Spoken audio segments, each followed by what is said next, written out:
Let's We see. leaving? Damn it. Hold on. Oh, I said it too early. Yep. Are we leaving? We are indeed leaving. You did a little bit prematurely.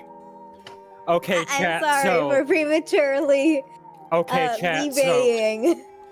So I have poured the milk into the cereal. Is the milk soup, broth, or a sauce? Your livelihood depends on it, so answer carefully. Wait, what? I What? suppose classification-wise it would be a soup because it is a fluid with solid material inside it.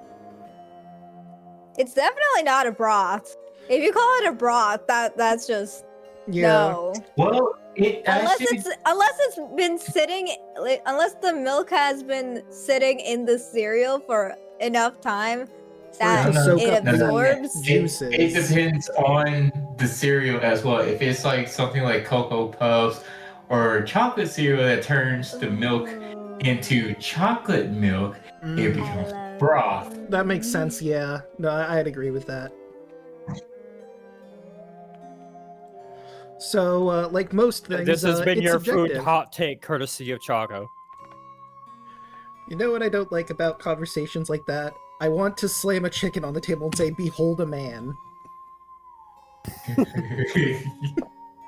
You really like that one. It's such a good philosophical take. Diogenes is the best philosopher of ancient Greece. But where's the egg? Egg. Like other one that I really like, aside from the chicken one, Caesar goes up to Diogenes because he's a fan of his and asks him what he would like from the Emperor of Rome. And he says, "Get the fuck out of my son." Well, I'm just gonna go ahead and post this meme since you mentioned chicken.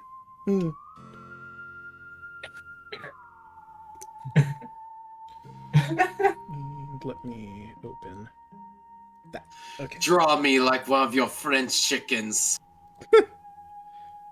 You know, people always ask all the time what came first, the chicken or the egg, but we fail to think about the possibility that they both happened at the exact same time, and chickens are a paradox of themselves. Yes.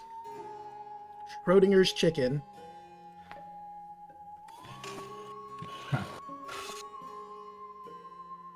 If a chick...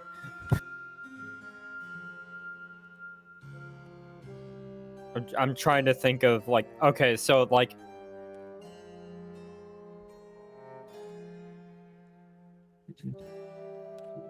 I think the best example of, like, is, like, if you have a chicken, you don't know if it has an egg until it happens. I'll be back. I'm going to create. I'm going to manifest some coffee. And then you had Chekhov's chicken. If a chicken appears on screen, at some point it will become relevant to the story.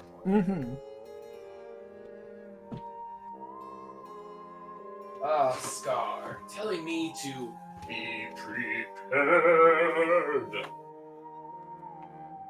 So, did you guys hear about Larian's use of AI for their new game? Who? I did not. So, here's the thing. It was revealed in an interview that Larian had used AI for the new Divinity game. However, it was then clarified in a later interview that they used it for like a jumping off point. They're still paying concept artists, but they're using the AI as a sort of jumping off point where this is where we'll start, and then the creative team takes it. But that interview didn't come out until everyone on the internet lost their shit about the fact they were using AI. Understandably so. Absolutely. But also, but with that little using bit of AI in context, it any changes part it a of little the bit. process, I feel like cheapens it. Yeah, no, I agree. I feel like Like if you were going to use there's AI, a point to the argument both ways of like, if you use AI simply for like the concept and brainstorming phase, but the final phase is 100% human created, then it's not inherently bad. However, that also invites the medium of pro AIers being essentially unable to say, well, if we can use AI for that, you can use AI for anything. Yeah. And I think his response to the whole debacle I forget who it was. I think it's the head of Larian's like, it's not that big a deal. We're only using it for this. And I feel like that's just a really bad way to try and do some crowd control. It Yeah. has waves of, don't you guys have phones? Like, I've said this before. I think AI has its uses in a positive way and its place. But at this point and this stage of where AI is in its life cycle, given that it's very much in an infancy stage, generative AI is just plagiarism and lazy. It's a plagiarism Yeah. machine. Yeah. Because AI programs like that need to be trained. They can't just poof things out of existence. They need to be trained by showing them things. And most of the time, 90% of the things that are being shown are copyrighted images. Yeah. Mhm. It's a complicated issue because how AI is trained, it's not like linearly. It's not how standard logic was prior to the existence of machine learning in general. So standard logic is, if this static thing is true, then do this one thing. There's direct correlation somewhere. Mm-hmm. Even if it's a randomizer of like 1 through 9 or something, it's still there is still something. It's a correlation of some sort. There's some code that is making it. It's not like trying to figure out different shades of something, like different shades of correctness.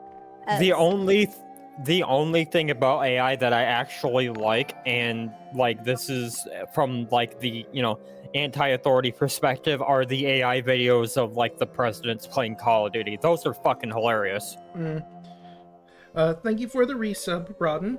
And I guess I can sort of see using it for memes that you don't get any profit from, I suppose, to literally shitpost with it. But other than that, I don't think it should be used in a creative medium. Yeah, I had this conversation with a customer the other day at work, and like the idea of like, I know for a fact my artistry skills are crap, but is that going to mean that I'm going to use AI to make what I want? I don't know. Fuck no. I know at least like 20 or 30 artists I would rather pay $40 to make what I want, what I am envisioning to the best of their ability. This also really infuriates me in many ways, because like I've seen AI, especially within the last month, because of the floods and the cyclone. I've seen people use it to create fictitious stories of what happened during the cyclone. Oh yeah, so like much so that people deep fake news to like try to like not just deep fake news, deep fake like not just straight up generated stuff. Like one of them was like a elephant and a cheetah or something being trapped in floodwaters, and the cheetah's just existing on top of the elephant because that was where it could be without getting swept away by floodwaters. That was generated by AI.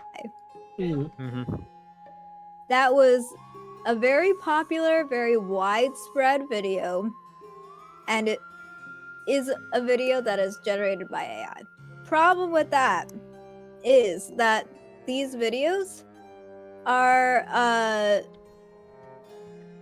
like in Sri Lanka, we don't have a unlimited, like a true unlimited internet. So if you wanted to watch watching the stream would be very costly in Sri Lanka in general. But like Sri Lanka expensive. And it's per gigabyte quota monthly quota, no rollover, and if you do have any sort of unlimited plan, it's not actually unlimited, it's still quota, and you will just have the worst, and I mean the worst time, like, with bandwidth, because it's just gonna be, you'll be waiting for a while getting to use all that gigabits or gigabytes of data. It's just, so because of all of that, it incentivizes people living in Sri Lanka to quite literally use lower quality videos, consume lower quality video content. Doing so means it's easier to mask the typical generated AI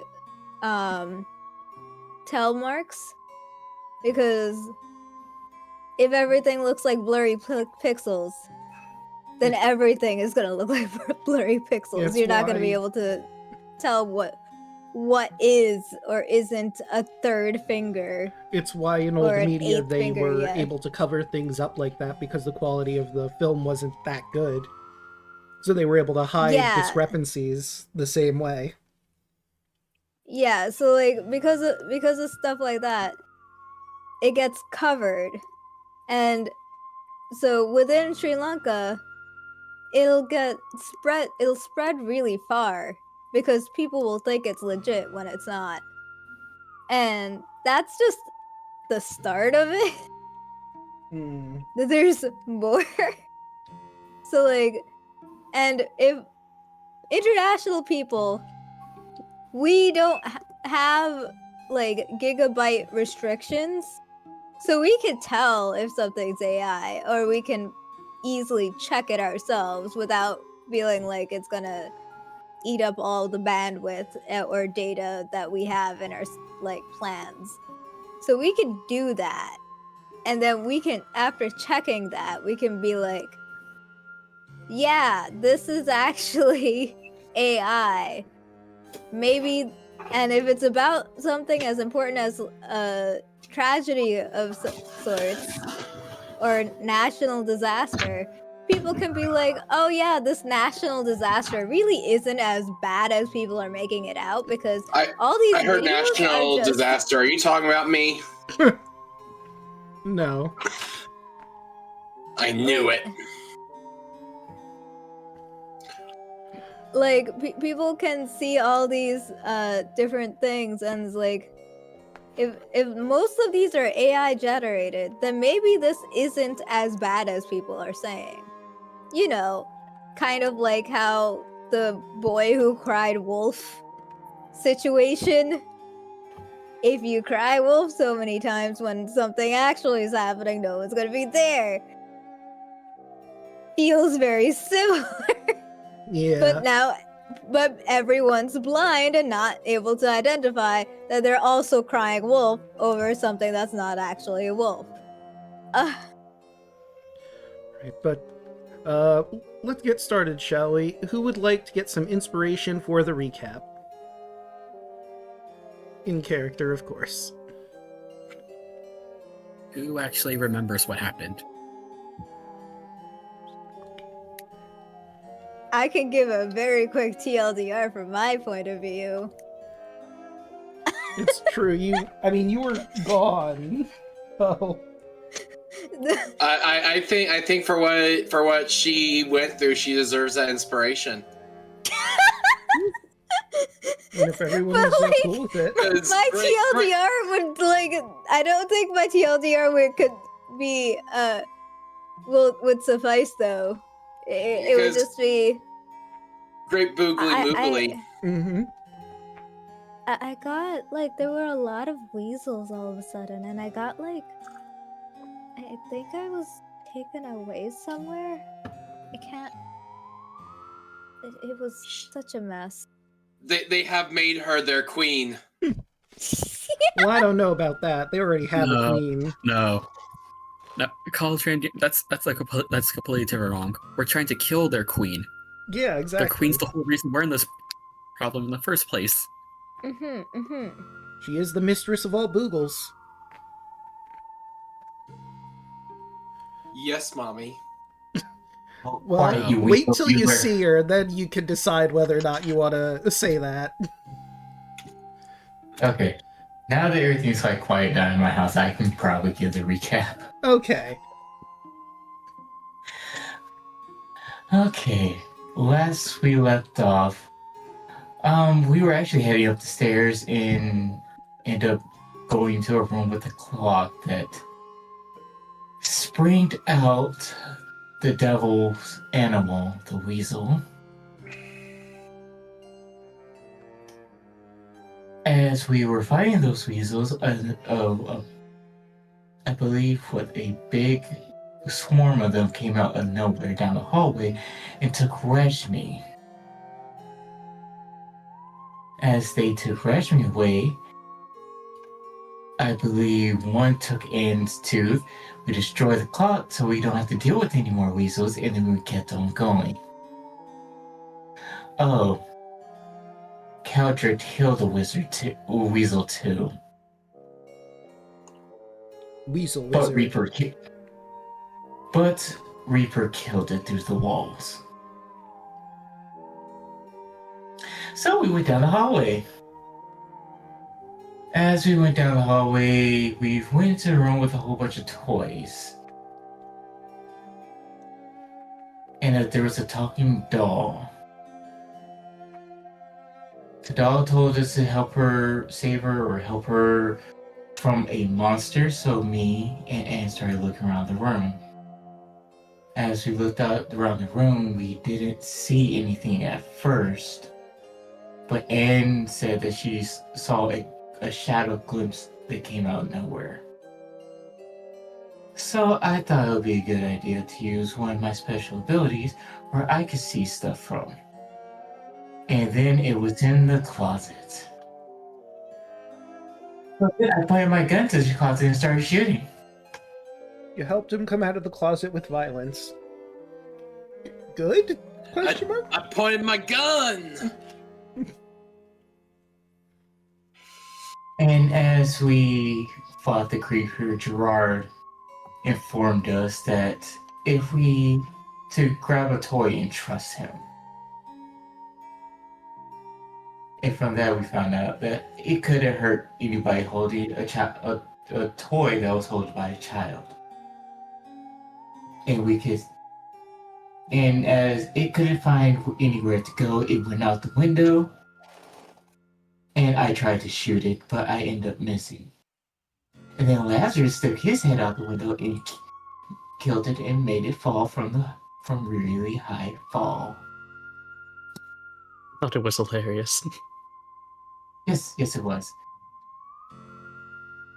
And then another goddamn fucking weasel swarm came out of nowhere. So I pulled out my little bag of tricks. And I was actually able to bring out a giant elk that ended up curve stopping the weasels. And they fell out the window. From there, we went into the next room, into a banquet hall. I believe it was. And Caldric, I believe that was the room with the fucking blob and the suffocating rug, which got Caldric, which I thought was hilarious, which he deserved for healing the weasel. No, I think that was 2 sessions ago, the banquet hall. Was it? Yeah, there was, on the second floor was the bathroom and the, what's it called? The master bedroom. That was the bedroom. Yeah, we found, that's where Philip and Adela were staying. And that's where we saw little filthy Jasper. Or some weird-looking weasel. We don't know his name. Oh, the mutant. Yes, that's right. And, Yeah, we went to the master bedroom with the mutant weasel with a whole bunch of them on the bed, and that's also where I saw a vision about my son being tortured.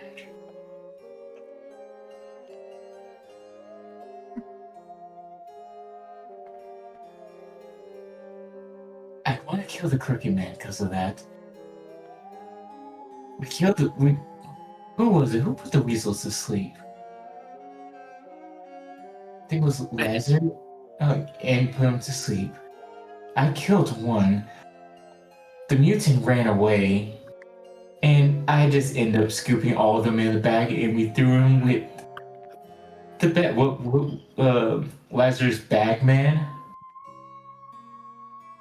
mm-hmm. And then I went out to the balcony from there and saw the Crooked Man out there trying to stab me. But then he disappeared.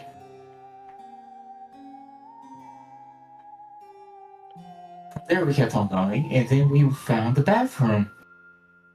And as we all got into the bathroom, the door closed, and the room started filling up with blood from the bathtub. We had someone break the door open so that we wouldn't be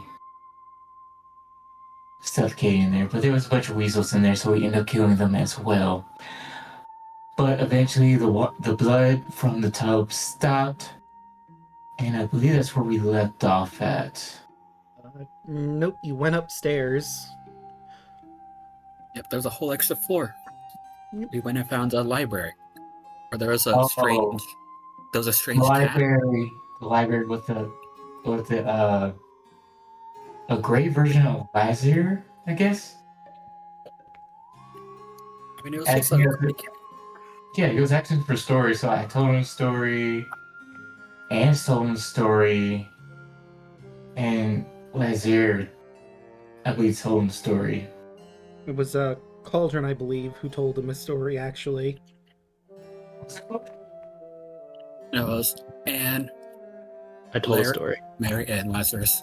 Oh, Because after we told a story, something happened where we all went a little crazy for a moment and started attacking each other. Yeah, I don't trust the Fae. Yeah. that Been is a very phantasmal safe forest in the stance hand. to have. Yeah, That is my one racist trait. I do not trust the Fae. Considering what the Fae Very can do, slow. I don't blame you. apparently I was the only one that could hold Anne down while Gerard took her weapons. Anne was talking in Infernal. And I don't know if that was really Anne. Which concerns me a little.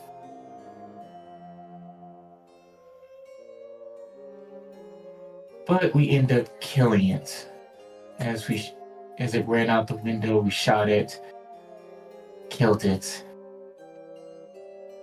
I was holding on to Anne while she was crying. And then I think that was where we left off at. While Gerard was going through a book about the Lazarus was going through the book. the province, going through each province. Oh, and right. who ran the different provinces as part of the Crescent Court. So there were some gaps there, so unfortunately this time I will not be giving you inspiration, but let's find our way back in here as I continue reading the lore which you've unlocked.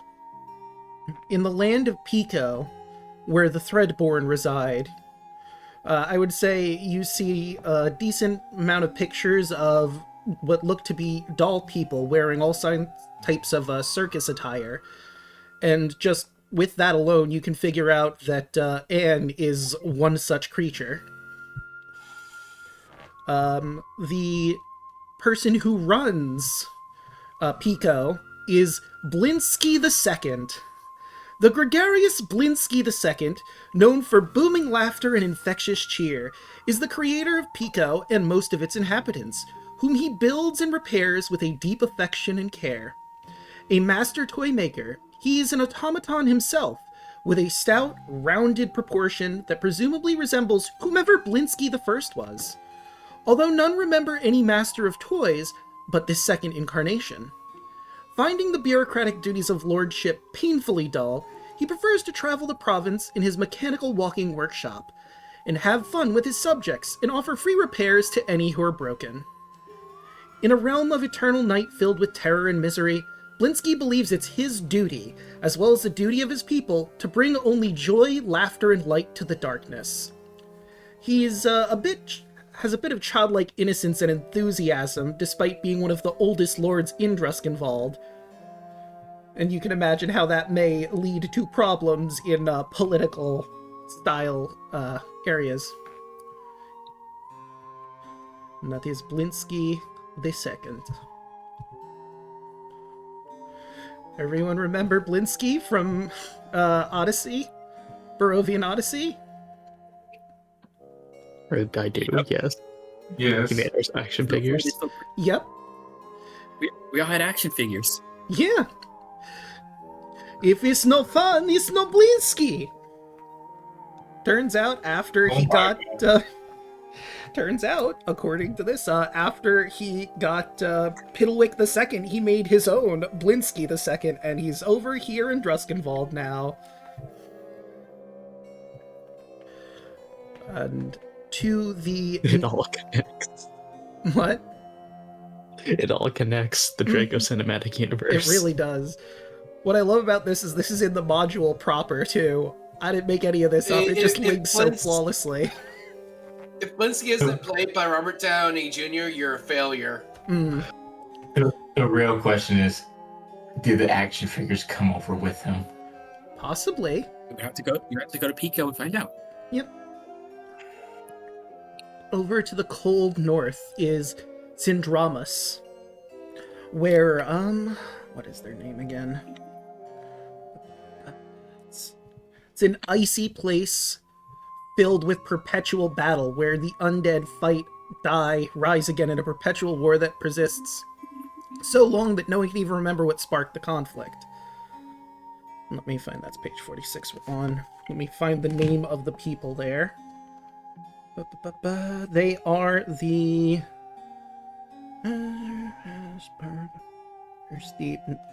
I believe they are the Gnarlborn. Nope, I'm sorry. That was incorrect. Those are the tree people. I know it's in here somewhere. Is it Graveborn? It's the Graveborn. Yes, that is the Graveborn. Which appear to be undead creatures with sharp teeth, long tongues. They look wild, to put it mildly. Syndramus is actually run by the Worm Queen Saphira. A wintry dragon that would become leader of Syndramus was the last being to die in the brutal civil war that destroyed a once thriving kingdom. Having witnessed such wanton destruction driven by the squabbling of petty lords, including the extinction of her kind, her final moments were consumed by unbound rage and hate. This set off a necrotic chain reaction that turned the province into a land of undeath and resurrected Saphira as an immensely powerful necromancer. Now she appears as a great skeletal dragon with desiccated gray flesh and patches of blue and white scales. Sparing her dragon kin from such an existence, Saphira raised the former humans of the kingdom, twisting them into the ghoulish Graveborn and becoming their Worm Queen. She now rules them and the other species of her frigid domain with pride and ruthlessness, manipulating the three warring factions into constant conflict with the promises of glory, in part due to bitter vengeance, but also out of necessity. The hungering necrotic wrath of the province has grown beyond the Worm Queen, and she knows that it can never abide peace. Should one legion ever claim victory, it would turn its sights southward to consume Druskenvald. So yeah, Druskenvald has its own blood war. That's neat.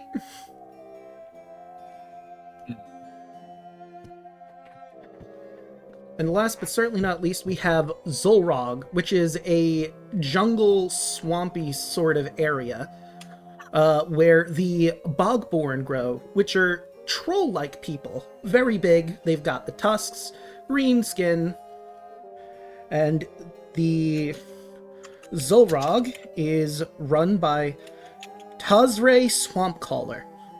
Although the Bogborn spirit priest, called Tazre Swampcaller, is a member of the Crescent Court, she eschews any political authority and leads Zulrog by example and spiritual guidance. Personally chosen by the great Hydra spirit to be its speaker, she receives many heads worth of wisdom and is widely considered one of the most insightful beings in Druskenvald. Despite her station, she spends much of her nights teaching the youth how to better commune with the spirits and discover which spirit beast they should choose to favor, a profound rite of passage for every member of Zulrog's society.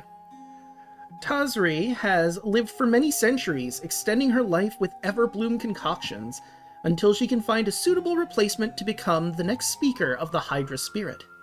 However, when one looks upon her, it is difficult to determine her age, appearing youthful in one moment and truly ancient the next. This may be made more mystifying by her eccentric passion for collecting. She knows that the swamp never gives without purpose, so she takes any trinket or debris she finds and adds it to the stitched sack that she holds her collection in. It is said that these odds and ends become the most powerful reagents in her rituals. And that is every leader of the Crescent Court. Excluding, of course, the one you already know, Philip and Adela. And let me grab a little bit of information on them. Philip obviously is the head lord of the Crescent Court. His dapper appearance and affable personality belie an immense power that he holds. While he appears to be a tall, thin man with perfectly slicked back hair and a pencil-thin mustache as black as night, the truth is that he's a timeless lord of death, his origins lost deep within the shroud itself. That seems to be the only thing that is put in about Philip in this particular book. His wife Adela Druskenvald is the loving partner in crime of her husband Philip. She rules Druskenvald alongside him, and while she similarly has distaste for politics and bureaucracy, she often serves as the voice of reason and a reminder of the responsibility to help people across the 13 provinces.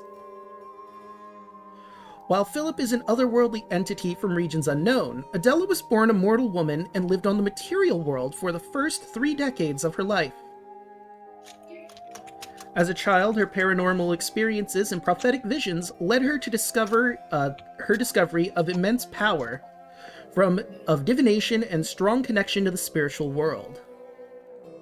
As a young woman, Adela's curiosity and dauntlessness brought her face to face with Philip aboard the Ghostlight Express, and the two fell in love at first sight. They were quickly married, and, as a Druskenvald, Adela became immortal, enjoying her endless youth by seeking every new and exciting experience she could find. She has an exceptional gift of second sight, which she doubts. She has an exceptional gift of second sight. She doubts her own abilities, unfortunately, from time to time, which often leads her to misinterpreting her visions. But despite that anxiety, her cheerful and almost ditzy demeanor, there is reason to believe that she is far more crafty, calculating, and deliberate than she might let on. But that is everything on the Crescent Court in this book.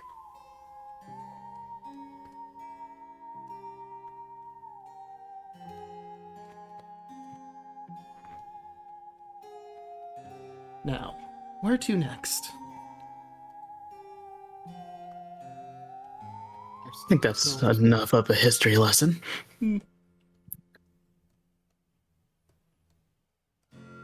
Probably just hold on to that book just in case. But I think there's a couple more rooms on this floor. We still have to find Rashmi. Help me! It's almost like I can hear her now. It's like I can hear her. It's probably voice. nothing. Yeah, it's just the wind. Do we actually hear that? No. That was a bug No. game. Aww. Darn. Fate playing tricks with us again. All The right, cat now I'm pops gonna its kill head Faye in, on sight. giggles, and then runs before you can shoot it again. Boop, boop, boop. Wait, what? It Barry turns her head to Codric. Did you say kill Faye on sight? I mean, I didn't. No, Barry looks at Codric. Ah. Make no promises, give them no information.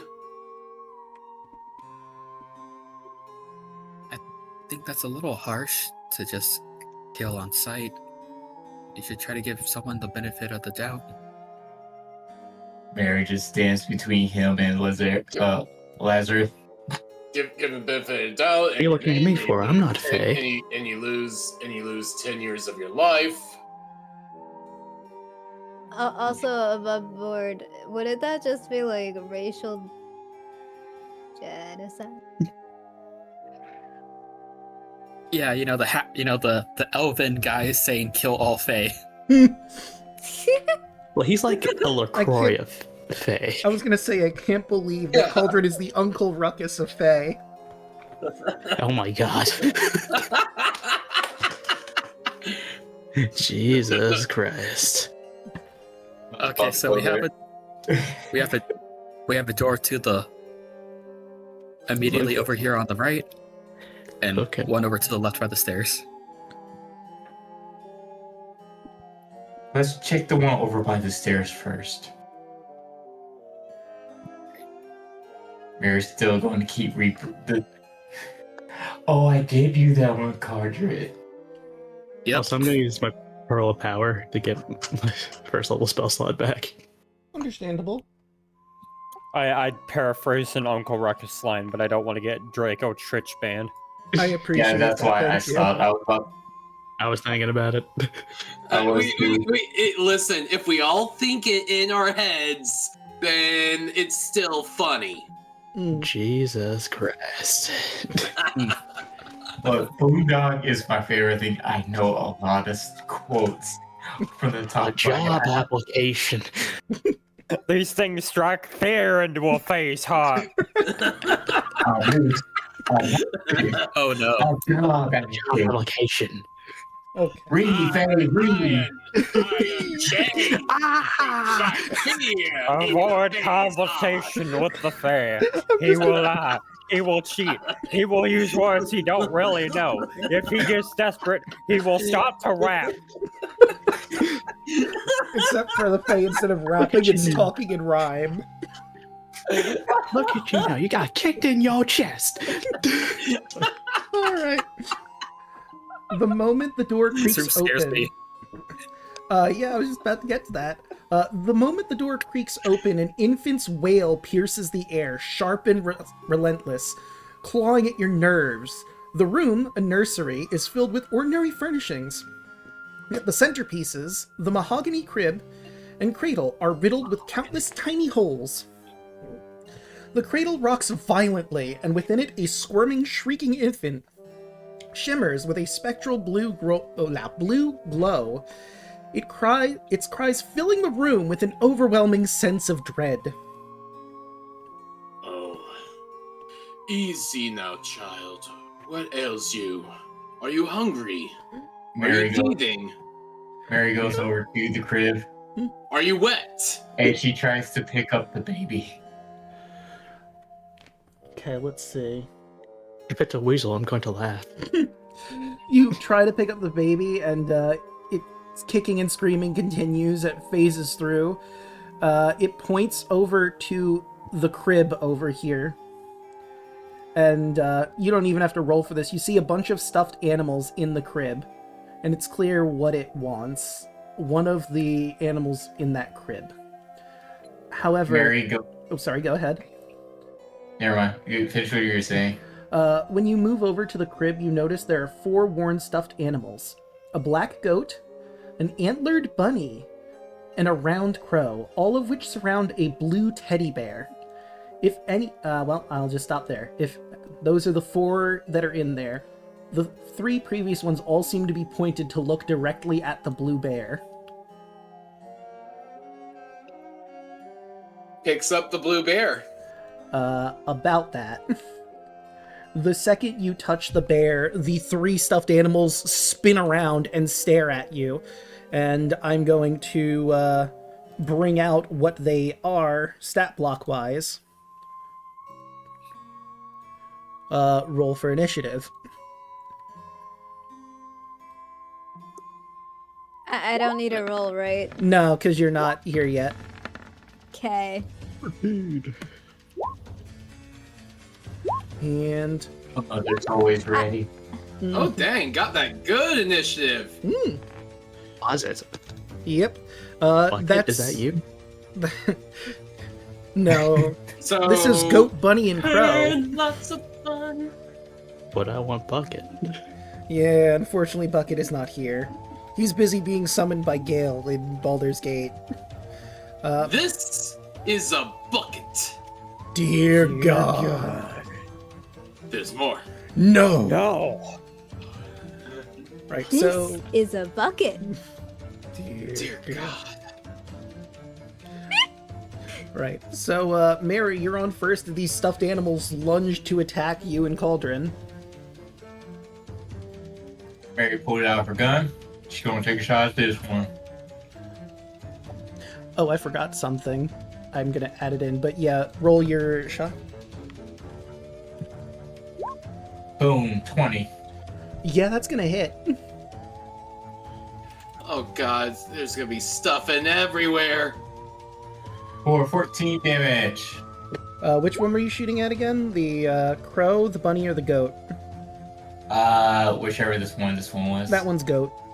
And, yeah, you turn it into, an immense amount of fluff, killing it instantly. And then Mary whistles and looks at Reaper. Reaper's gonna go attack this one. We all know how this is gonna end. I've seen enough dogs playing with toys to know exactly where this is going. Just think of the dog from over the hedge. 15.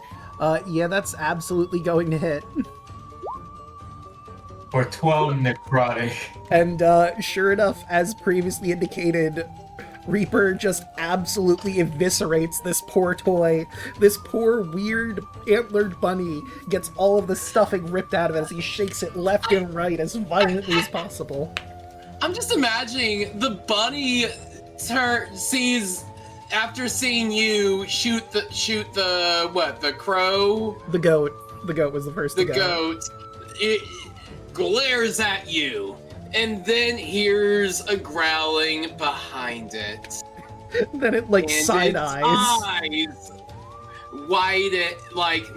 widen, but the pupils down to pinpricks, and slowly looks behind. If it could sweat, Mary. it would. Mary looks at the last one and said, "We can do this the easy way, we can do this the hard way. You can give up now, or my dog there is going to do what he did to your friend there to you." Alright, is that the end of your turn? Yes. Right. You may have noticed I've added a label in there as the crying reaches a crescendo. I need everyone to make a DC 10 Wisdom saving throw. Yay, I'm slightly good at those. Wisdom, Reaper. No. Gerard and Lazarus, the cries of the baby echo in your ears, and you two are stunned for... That was for Reaper as well. And let's see, stunned until the end of your next turn, or of its next turn. You know, so that would be your turn. I apologize. Two of you are stunned by the baby crying, and so is Reaper. Boop. Alright, and Gerard is stunned. Cauldron.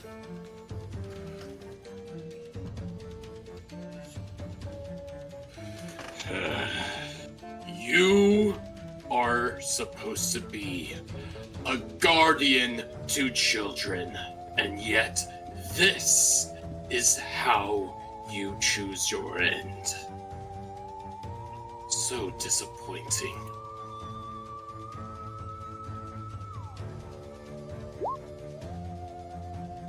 Yeah, that's gonna hit.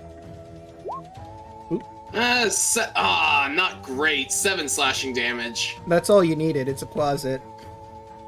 Also a doll. Yeah. You bring your greatsword down on this, again, stuffed animal, and it does not have a chance to try to do anything to any of you. It is very dead. I'm gonna stop combat. Actually, no. We'll get them out of there, but the baby crying is still gonna be a thing. Okay.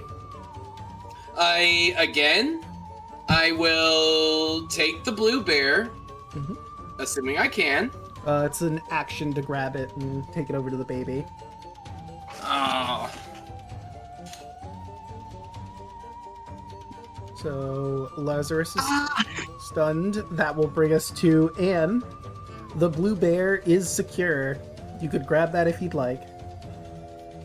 I'll grab the bear, walk over to the baby, and give the baby the bear.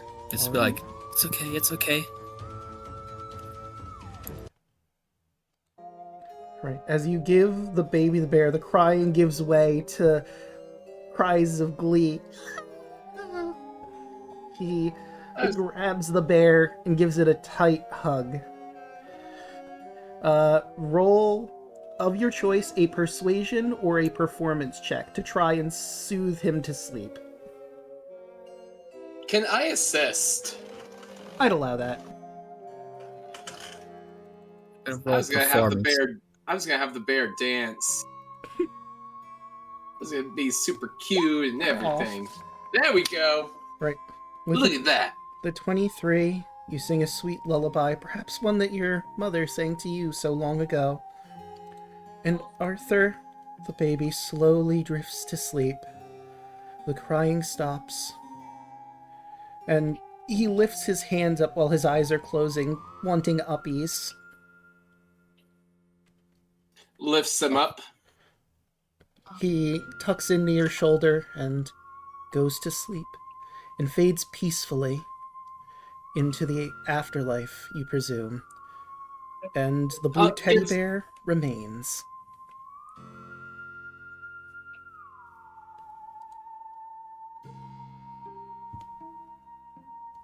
Ranger's Baby Part 2. Eventually, since the crying is stopped, Gerard and Lazarus get back to their senses.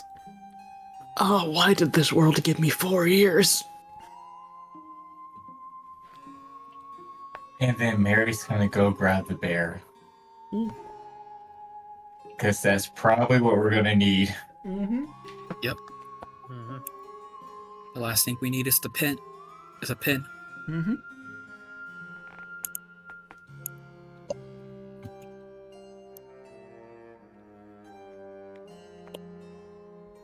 And can I do a perception check to see if there's anything else in the room? Oh, yeah, sure. Let me see.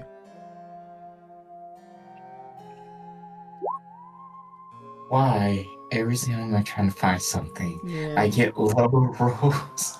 With the 12, you just see what's on the map here. There's some toys that are lying on the floor. A top, a rocking horse, little stuffed bunny. Not to be confused with the antlered bunny. Nothing that really gets your attention. Gerard's still coming out of his stunned stupor. Ma. And a Reaper. Ma. Reaper shakes his head, finally able to properly hear again. Pawing at it a little bit.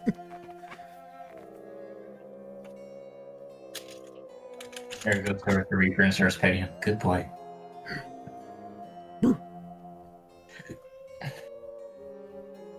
It won't hurt to do just one check just in case. Yeah. Nah. With 13 and 14, same thing. You just see what you can actively see here on the map. Nothing that really grabs your attention. Actually, you know what? As you're looking around, you open the drawer that's over here to see if there's anything in it, and it's full of teeth. Ugh.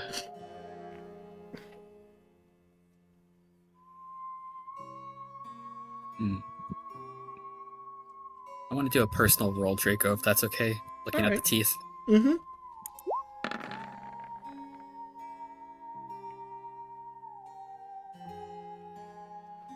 And looks like she's about to, like she's gripping her sword looking at it, but then just closes it. Closes the dresser. Fighting off the urge to smash the teeth. That's fair. Only one door remains on the 3rd floor.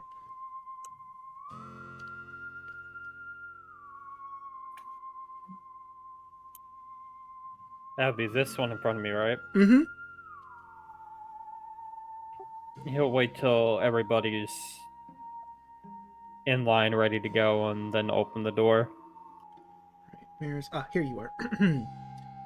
This molder... Oh, wait. Oh, yeah, no, you've opened it.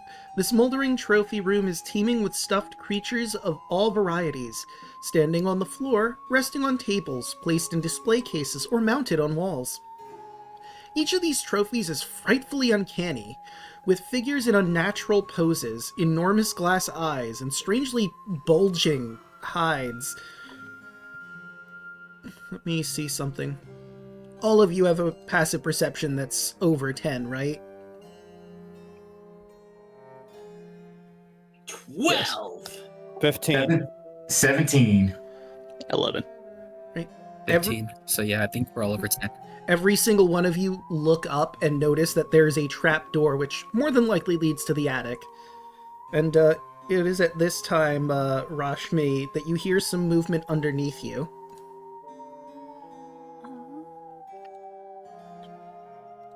Is it more weasels?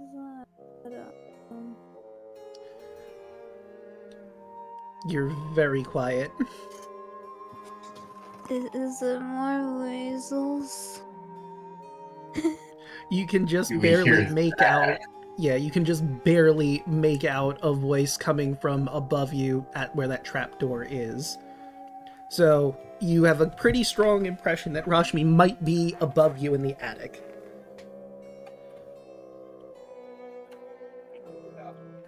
Is there like a ladder or something in the area? There's like a little drawstring you can pull down, and you'd imagine that would bring a ladder down. Jared will just grab it and yank it. So, as you touch the trap door, without warning, the creatures around you begin to convulse and writhe, hissing, barking, howling, flapping, yipping, all merging into a maddening cacophony that claws at your mind. Amidst the frenzy, you feel a force burrow into your psyche. Its source, which provoked this eruption of madness, remains veiled in the frenzy of limbs and snarls. Let's roll for initiative. This one's more of a puzzle than it is actual combat, but there will be a thing to fight in a little bit. Let me find... Yeah, let me roll quickly. 3d4s. Ah. So that's 1, 2, 3.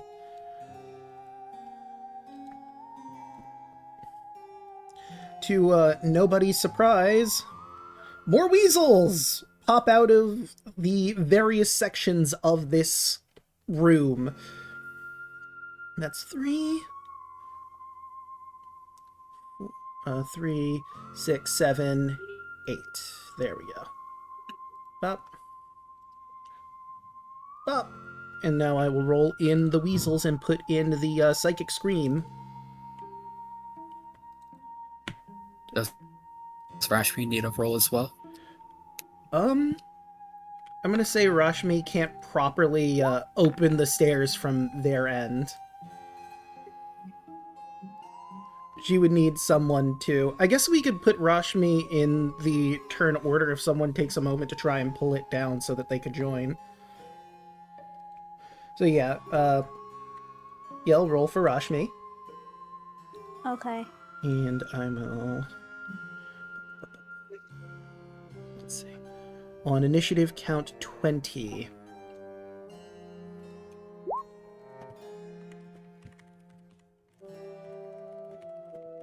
Yeah, it's hard to do the token thing if I can't find my token. Yeah, I guess I'll put you on the token, and we'll just say, obviously Rashmi is not here, but we're putting them on the map so that they can properly roll initiative. My initiative is 6, though. Okay, then I'll just add you in. Add turn. 6. And then let's pop in. This particular effect is an Ace Ventura reference.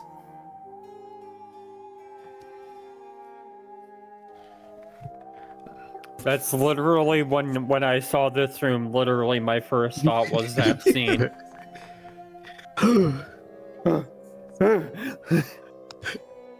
Where's the rhino? It's a good question. We know what we must do. Where's the caveman? An also very good question. Okay, let's see. So, Mary goes first. It is up to you to find where exactly this sound is originating from. This is basically a skill challenge. Let me see. So Destroy. what you're saying is skill issue. Indeed. So we need 3 successes to find the source of this psychic menagerie that you're currently hearing. What skill you choose is completely up to you, but no 2 skills can be used one after the other. So, like, if Mary used perception in this round, no one else could use perception. You'd have to use another stat that you think would help in locating the source of this psychic energy. Harry would use perception, though. Alright.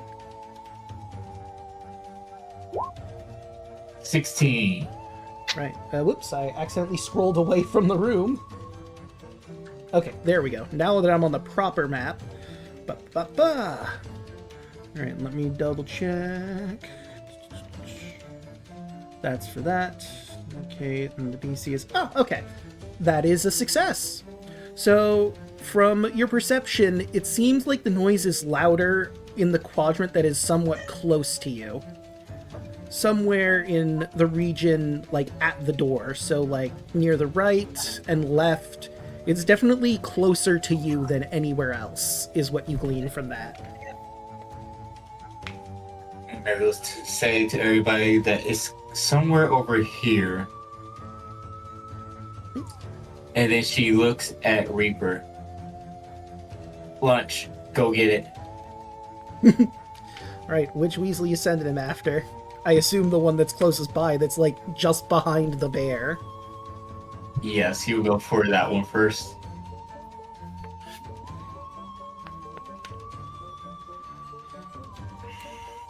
Right, roll to hit the weasel.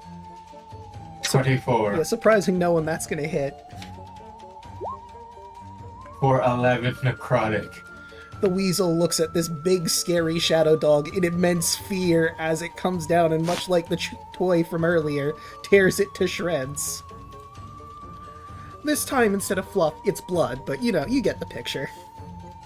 Plus 5.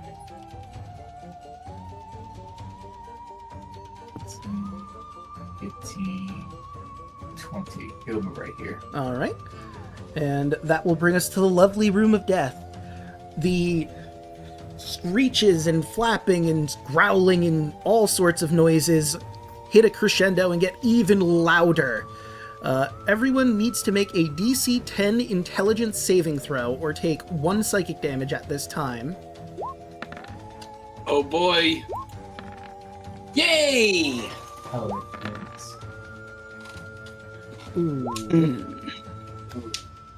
So that'd be Mary and Lazarus. You both take 1 psychic damage. And the Reaper. And Reaper is fine. Yeah, it is really annoying, this noise. And that Would I also need to do it? I'm gonna say because you're a floor up, you're like muffled from it, so you're good. Until you actually enter the room, you should be fine. Okay.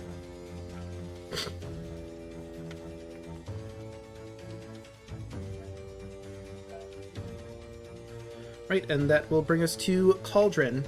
Do you want to kill some weasels? Do you want to make a skill check to try and find it? And if so, what skill are you using? I'll attempt a skill doodle. I suppose I'll try Perception or Investmagoodle. I'll say you need to use investigation because perception was just used by Mary. 18! Nice! Okay, with an 18, you've definitely isolated it. You try to listen a little more carefully, and you try to discern patterns in the voices and other noises. And upon doing that, recognizing the sounds and the differences between them, a growl seems to be the loudest. And with that inclination, you can figure it's an animal that growls that will probably be where this pin is. If that is the source of the psychic screeching that's going on.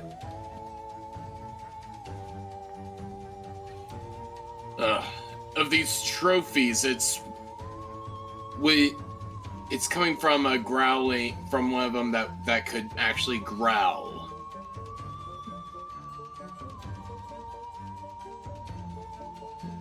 Right. I relay it to the Perte. Mm-hmm. And we'll put this weasel right over here by Gerard. These two weasels will go... Whoops, not on Gerard, right over there near Anne. And most certain not least, this guy's going for Cauldron. Alright, let's roll these weasel bites. We'll start with the one at Cauldron and work over it. Natural 1! Heard lots of fun, now it Turned out comes great. natural one. That is number 7. Oop. Okay.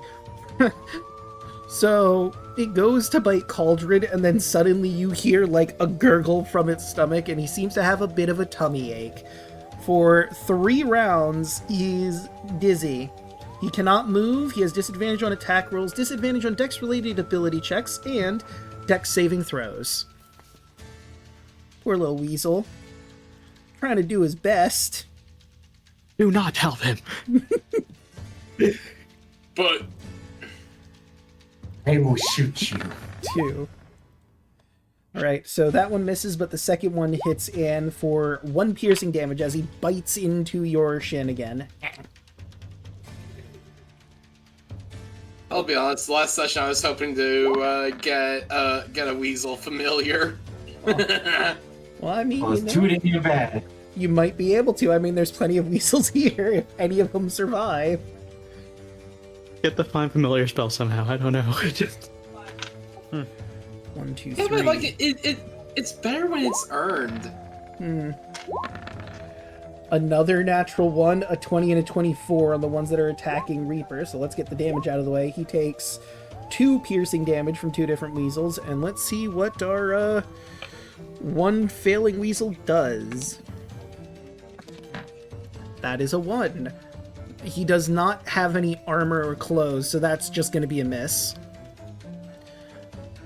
And that will bring us to Anne. What skill do you want to Okay. use, or do you want to start killing some weasels?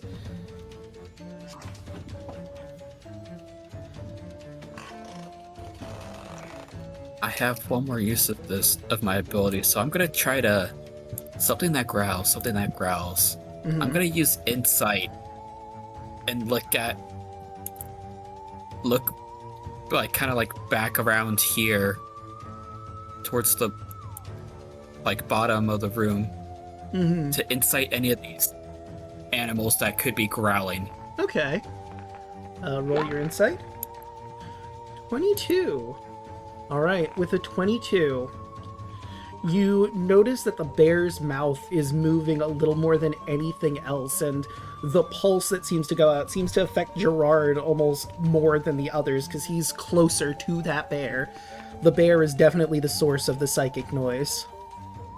Yep, kind of figured. I'm gonna run over to the bear and thematically, like, try, like, reaching to, like, look for it and be like, it's the bear. We gotta find something on the bear. Okay. You notice as you get closer, the bear's snout's a bit crooked, but it looks like there's a person's face in there.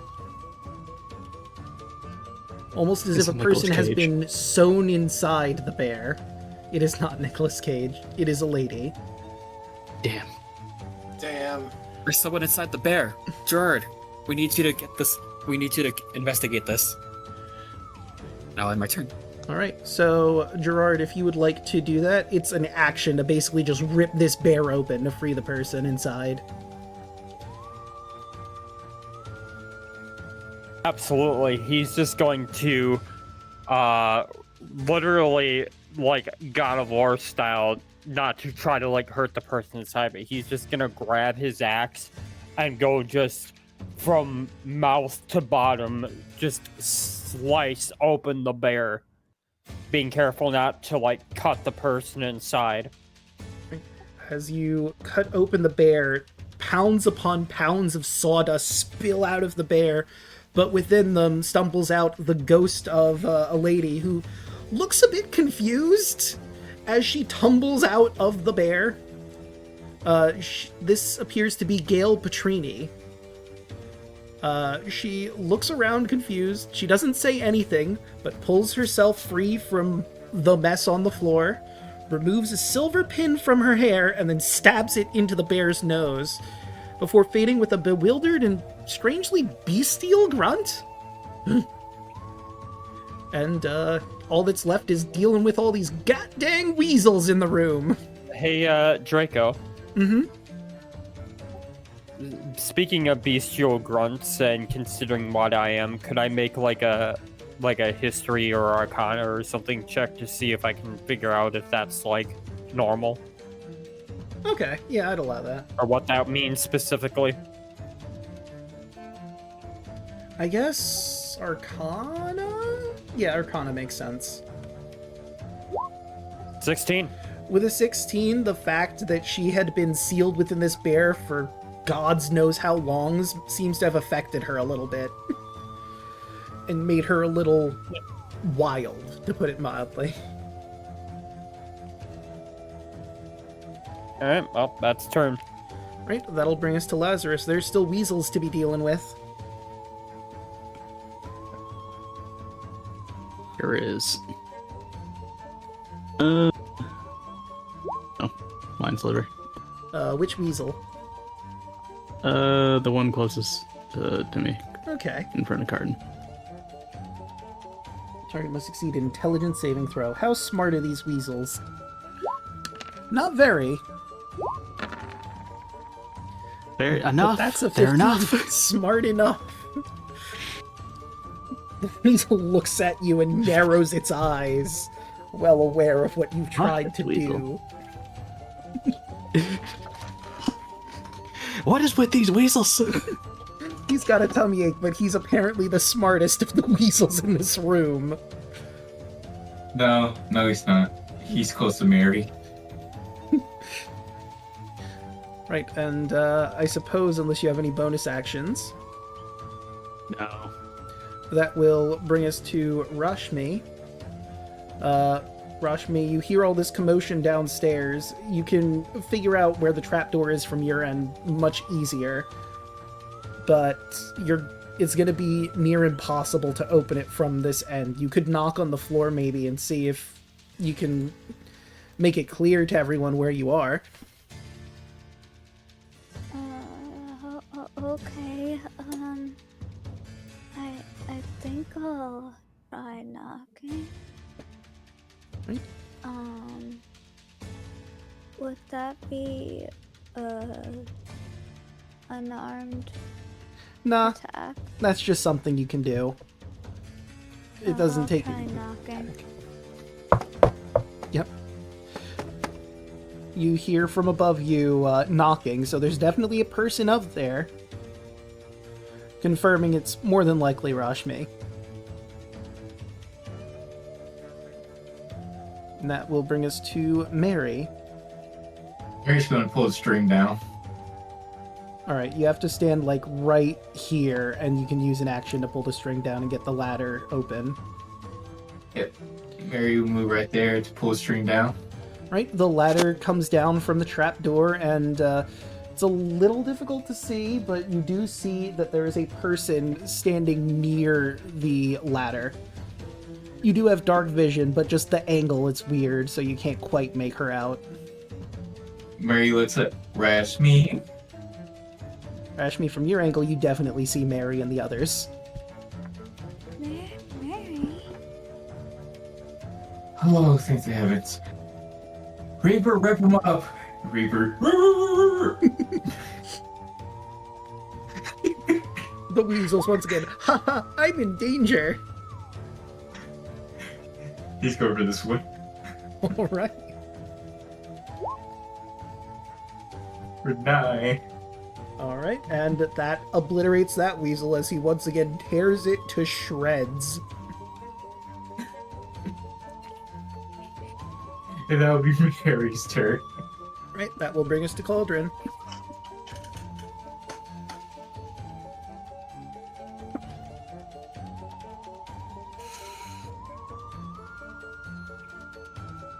Great boogly moogly. Great boogly moogly. And let me take a quick look. Yeah, unfortunately a 9 is not enough to hit this weasel. Even if he's sick, he's pretty crafty and pretty fast. Are you doing this on purpose? Yes.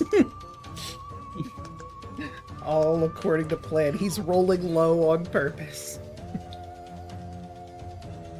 No, Mary's just a character. Ah. But she sees you miss. Listen, they're just so cute. Yes, keep saying that when they go into your mouth and rip out your teeth.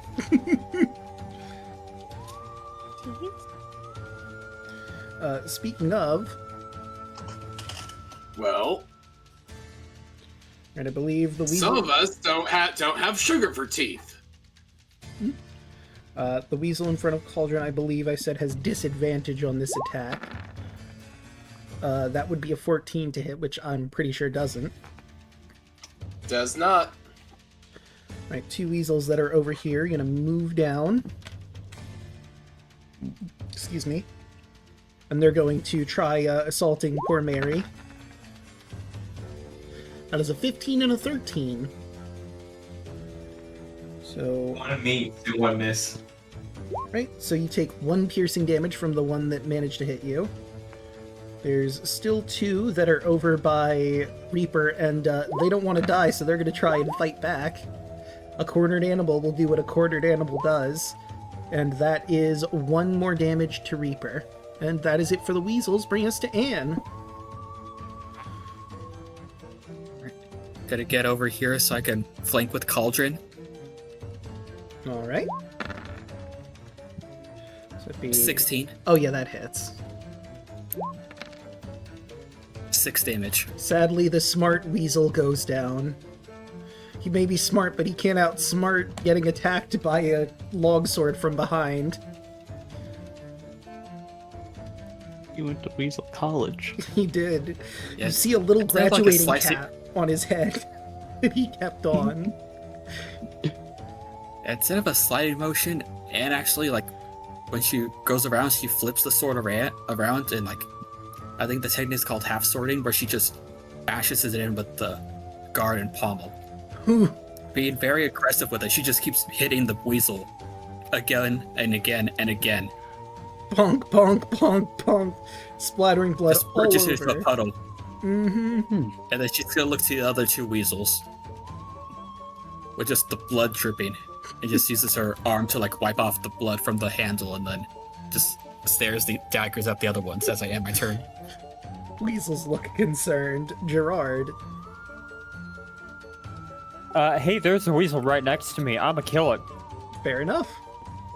I'll wreck it. Oh yeah, I forgot that Weasel was there. I didn't have him attack, but Oof. yeah, 12. that is not gonna hit. Let me put him like right here, actually. There we go. Any bonus actions or?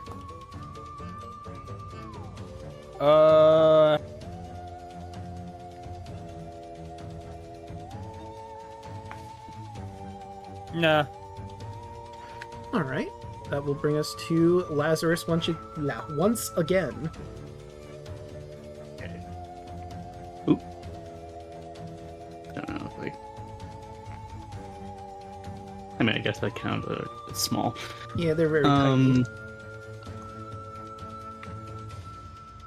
I think we got off on a bad start, friend.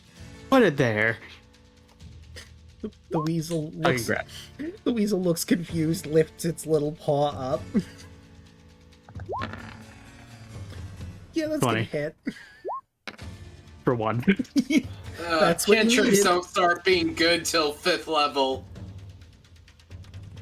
And At least he doesn't have a reaction. Yep. He also It's doesn't have a weasel. How reaction does that because he's multiple dead. health? They have exactly like 1 health. They are small. So you grab the weasel's little paw, and it's very cute, and then you fill him full of like 100,000 volts of electricity as he gets turned into a blackened mess. Smoking crater of what was once a weasel. I guess this isn't smarter than the average weasel as he just tosses it over his shoulder. Jeez, savage. Okay. And then I'm gonna use my bag as a bonus action to do the bag's claws. Okay. He doesn't have enough. Yeah, unfortunately, 9's gonna miss as the claw shoots out of the bag. The weasel jumps, just barely dodging it. Can you get your act together in there? The hand gives you like a quick thumbs up, and then goes Thank back you. in. Well, that will bring us to Rashmi. You can freely come down the ladder now, and we'll say that's... Actually, does it say what the length of that ladder is? It doesn't, so I'm gonna say it's like 10 feet of movement. Can I check something with you real quick in DMs? Sure. Let me see what you have over.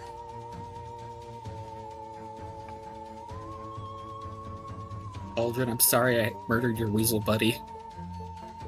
But also not sorry. So I killed it anyway. So anyway, Above game. I'll give anybody a guess what the anime is in the GIF I posted in memes. fine. It's one of my favorites, by the way. Let's see. Is that licorice? No. Wait, what was it? Oh, I have no idea what this is from. Oh, I think I just watched that too. But Rashmi, what's the plan? Your friends, and some weasels down there.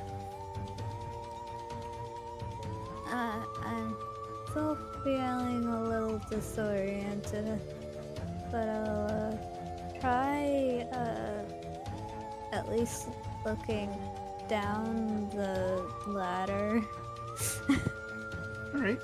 Yep. Sure enough, you see your friends down there. There's like, from your angle, you can't quite see all the weasels, but you can tell that there's 2 somewhat near the ladder.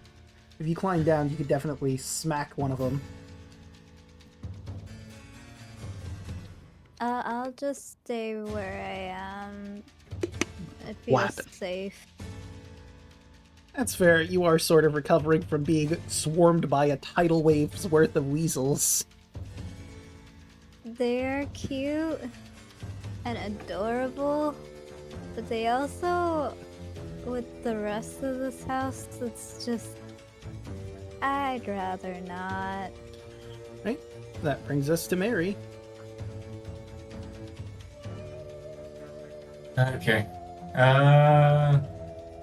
Let's see. Mary's going to grab her short sword and swing at this one.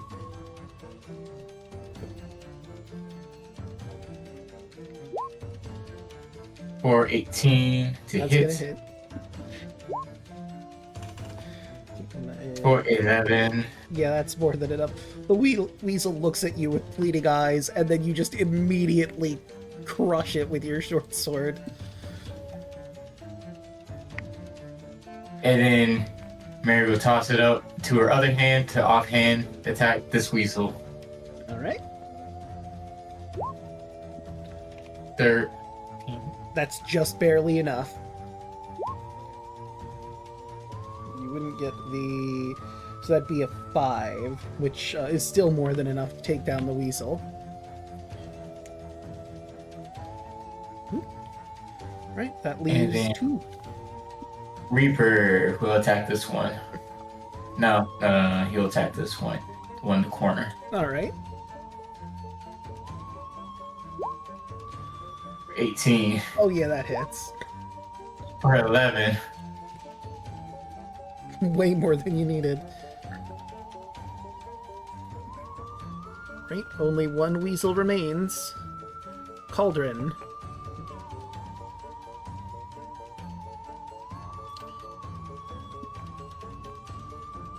Okay, so weasels are dirt.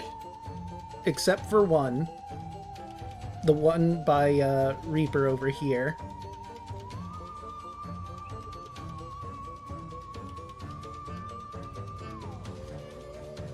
I'm surprised that this has the weasel's charisma so low. Weasels are cute. Maybe not the weasels in this house, but weasels are somewhat cute. Mm-hmm. Yeah, they're super ferrets. Yeah.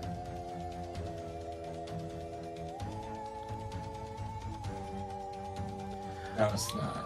I feel the same way about cats. For some reason, cats don't have very high charisma. I'm like, well, this is just bullshit is what this is.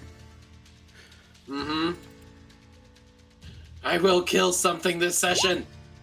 I mean, I did kill something earlier, but I will kill another something this session.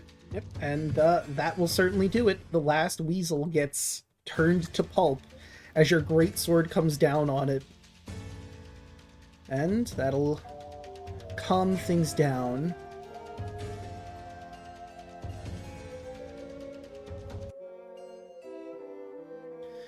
I imagine at this point Rashmi comes down the ladder to join the others. Mm. By the way, the answer to the previous question, the anime is Baka and Test. Ah, Oh, that's less. It's a really, really funny anime. Wait, which is from Vulcan Test? The meme that I posted with the taser. Oh, she's from Baka. It's been a bit since I've watched Baka and Test, so I don't remember. I love it. It's hilarious. It is very good meme material, that anime. Yeah, I agree with that. let me I remember like eons ago, like Aurelia and I, little Aurelia being like my friend since a long time. Like we watched it together and we were like, yeah, you're this and I'm that. Guess which of the two female leads we were, and try to pinpoint who was who. I don't know enough about the anime. Just knowing me.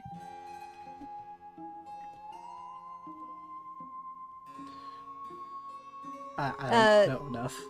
Chaco. You know the anime, right? Which one? Baka and The Test. one that you, Yes. yeah. So which of the two main female leads do you think I was?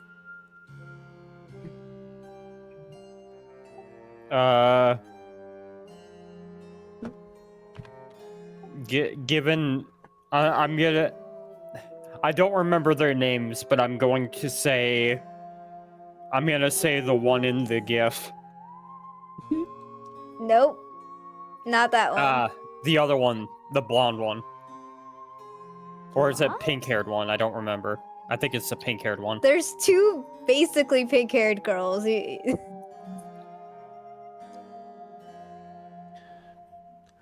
But the boob. Okay. This is I one of was- them. Okay, I was thinking of the other one, the big booba one. Yeah, that was me. the one you're thinking of was me. Wait, you voiced them? No, it's just like between me and my friend. Personality-wise. Yeah, personality. Yeah. wise. Okay. Personality-wise But, and also uh, physique. But yes, go watch Rock and Test. It's a really hilarious anime. It's great.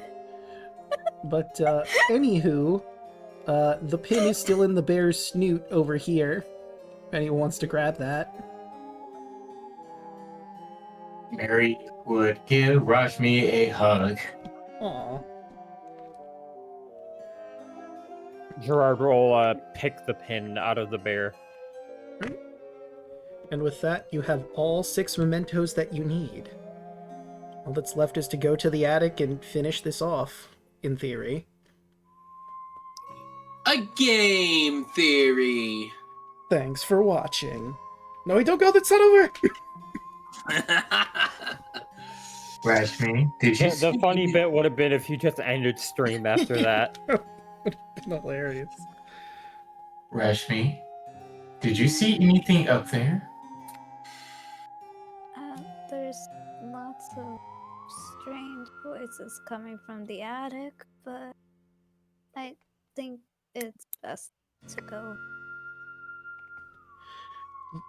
Yeah, I'm gonna say, just from what you remember, Rashmi, you just woke up like when the sound started happening in the room here. And you, in your like sort of half-conscious state, you did hear some voices in the room behind you. I'll also describe the room because you would have seen it as you went down there. It looked like there was a bunch of like magic symbols on the floor, and there was a door that had like what looked like alcoves in it to put things.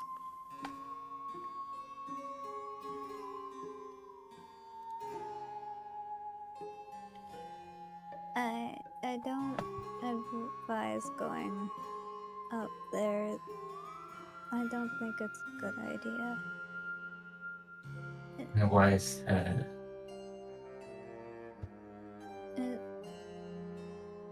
The voices.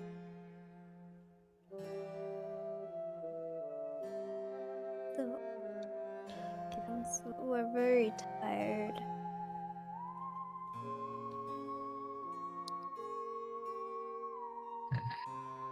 We need to all take a moment to rest because we still have to take care of the big threat, which we know is in the attic. I hope it's weasels. It's much worse than weasels, I fear.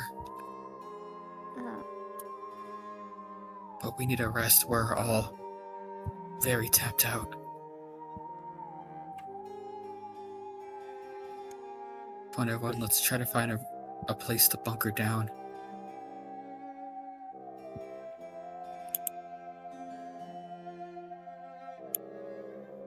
Okay. If we close the attic, we could, and close the door here, we could stay in here. That is a viable option. But I suppose you'd have to consider, do you want to rest so close to where the hag might be? I think we should try to find another room. We'd be better off going probably back down to the main floor to do a rest. Or farthest away from the hag and at least at ground level. Yeah, True. the room with the least amount of entrances and exits.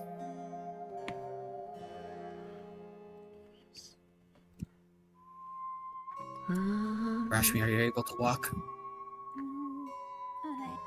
I probably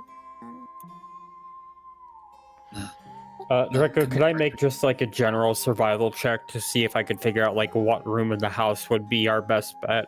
Yeah, I'm looking through right now, so roll for the survival. 16. Alright, with a 16, Now, you probably don't want to go into the bathroom because that probably still has blood all over the floor, and that's not going to be comfortable. The parlor has 2 entrances to it. I would say, in spite of it being where you battled the marble peacock, the gallery with all the sculptures only has 1 entrance into it, so it's probably one of the most defensible. It does have 3 windows, but you're pretty sure nothing's going to be attacking you from outside. If anything, it's coming from inside the house. I mean, we do have the giant elk outside too, so It's true. You could also, I suppose, go to the conservatory where the elk is currently, because it shattered through the roof of it. Because that elk lasts for a while, right? Yeah, until the next dawn. Yeah. the conservatory had basically 2 act as 3 one of our entrances. guards. True. But again, the Gerard conservatory is has 3 different entrances. Gerard is thinking, and he's just like, the only thing that would make sense is the gallery. It's got windows, but at least it has 1 door, so 1 exit that we just have to guard, and that's the best possible scenario in here. That seems wise. Let's make our way there. Wait, Here, Rashmi, I'll piggyback you. Let me see. I'm gonna have to look really quick to see how long the curse lasts, if it's while you're in here or if it goes away on a long rest. Just to clarify for myself. Because the curses should probably end out soon if you're taking a long rest. Let's see. Not the porch, should be the foyer. First paintings. Ba ba ba ba. Okay. Takes damage. Curse level 1. Elsewhere. You can do the curse event until they take a shorter long run. Curse lasts 24 hours until they leave the crooked house. Okay. So, the curse lasts for 24 hours, but I am now reading that the Boogle swarms can only happen once per short or long rest. So when you finish a long rest, if you roll a 1, there's a chance a Boogle swarm could once again come and attack you. I believe you took a short rest earlier, which also resupplied the Boogle swarm curse. Or when you leave this house finally, the curse will go away. So keep that in mind. Great boogly moogly. Quite. And I'm going to move y'all down to the first floor, where I have already moved you into the gallery here, where you can just set up. I imagine there's literally no reason you would keep this door wide open, so you close that behind you. I need to check something actually. It vanishes if you die, when demon creature die, or when it is reduced to 0 hit points, or when you use this feature again. Oh, so Reaper stays until until Condra dies. I'm going to say because it was an ally that was your enemy at the time, it will fade on the long rest.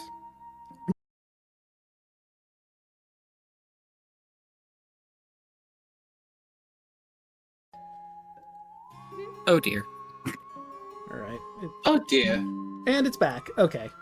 Didn't miss much, We thankfully. leave it. We once again leave A. Okay. Leave it part 2. Right. So are you guys gonna... There are all these statues still here. Did you want to, like, try to push one in front of the door for the time being? Or, like, set up watches? How do you want to do this? Probably both. Let's try to bar the door and set up a watch. Alright. I'll make a quick athletics check.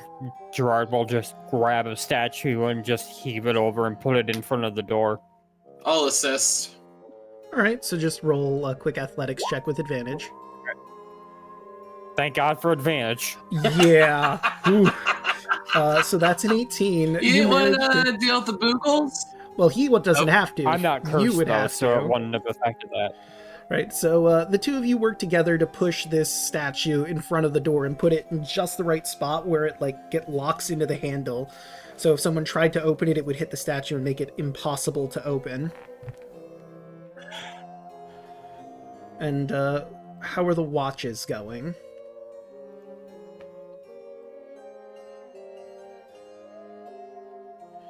Like who's got first, second, third, etc. I have dark vision, so I can do any. Same. I think we all have dark. Mm-hmm. Who's on first? Okay, but who's on second? I thought. Yeah, Gerard will take first. Fuck it. Okay. I'll take second. Mary will take third. All right. I'll do the last watch. Okay. So, Gerard, roll your perception check first. All right. He is gonna be keeping an eye out just in case the fucking Fey cat decides to start spying on us. Didn't we kill that guy? Oh yeah, no, no, we he's killed it. dead. We killed Very, it. very dead. But the weasel isn't. And that's a nat one. Okay. I'm gonna look at something real quick with that natural one. Let's see. Where is... Lots of fun. Now here comes the natural one. What page is that on? Now, in all fairness, I am not cursed. I know. You're not gonna have to deal with the Boogle Swarm. That doesn't mean there isn't gonna be consequences, but the Boogle Swarm isn't involved. Consequences? Draco. It might be another weasel that we ran into. Draco. Yes. I also has a question in DMs. Okay. Give me a sec here. I'll look at that in a moment. I'll let I'm you- looking for... Yeah. Okay, where is what I'm looking for here? Where is that? Oh, you know what else I could do instead of looking for it in the book? I could just type in the word I'm looking for and see where that That would pops be up. easier. Let's see. Nope, not there. Not that. A quick Control F. And of course, right down here. Okay. And let's see. All right. I'm gonna need the tarot deck for this one. Oh. Oh no. All right, let's see here. If I can get them out. There they are. Okay.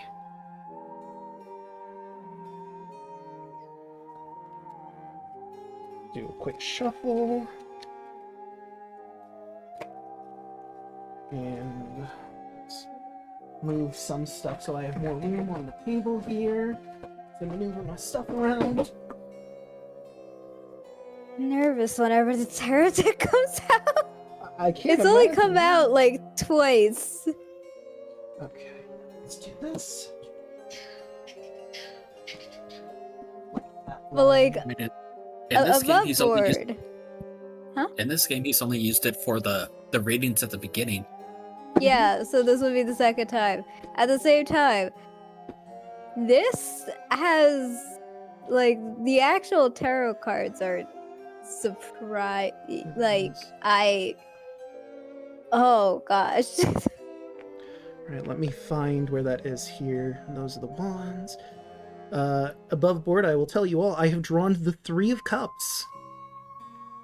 And let's see what that gets you. It is reversed, by the way, that's important.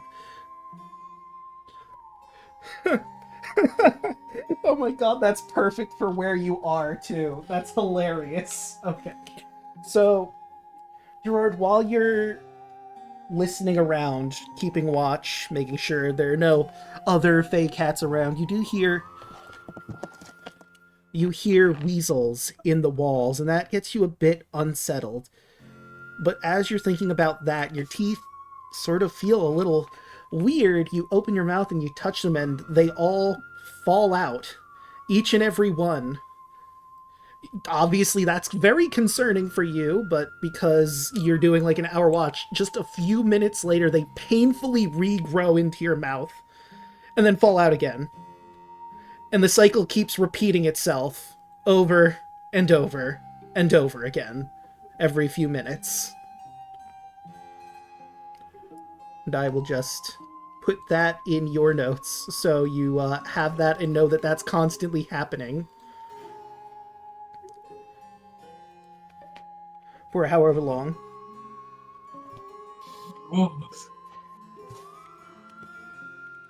I mean, on the plus side, like, if you wanted to try and use your above teeth... board. Is he just, like, shedding teeth? Yes. Like, they are rotting in his mouth, falling out, growing back painfully in a minute, and then the process continues. You don't know how long this is going to last for, but it seems to be going so far through your watch until you have to get someone. And now I have put that in your guidance. Gerard's guidance.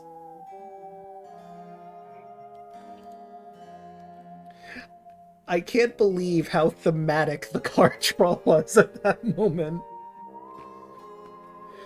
And again, like, on the plus side, if you wanted to try and, I don't know, bargain with Vessla over teeth, you certainly could. Because you've got teeth now.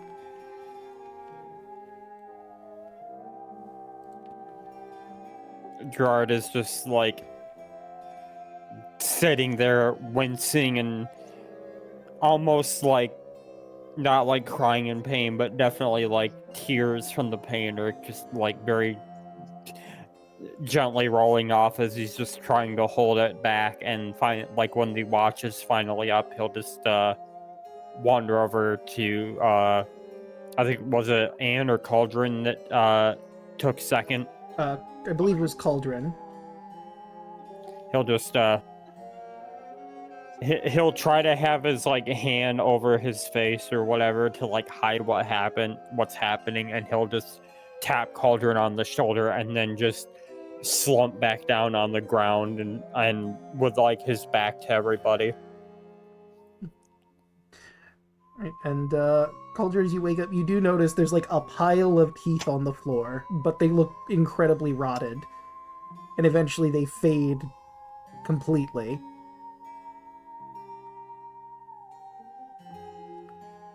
That's weird. Do I see the cavity from which they appeared? No, you just see, like, there's a bunch of teeth near the door. Like, a whole bunch of them. Like, teeth have been falling into this area for a while, but some of them have rotted to nothing. I think we're being watched.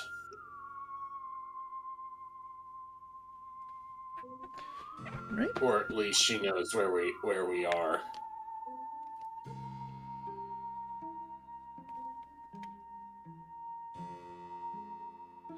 Right, well, roll your perception check. Nat 1! Nat 1! Nat 1! I swear to God. 14. You already had your weasel swarm this rest. Yeah, you'll get it after this rest is over, possibly. Promise? Well, I mean, I can't promise because it's RNG, but we will see. With the 14, you hear weasels running through the walls, basically. Like, they are around, but they don't seem to be able to get in this room, or they're at least, the very least, not entering the room yet. But they certainly have... They're certainly around, to put it another way.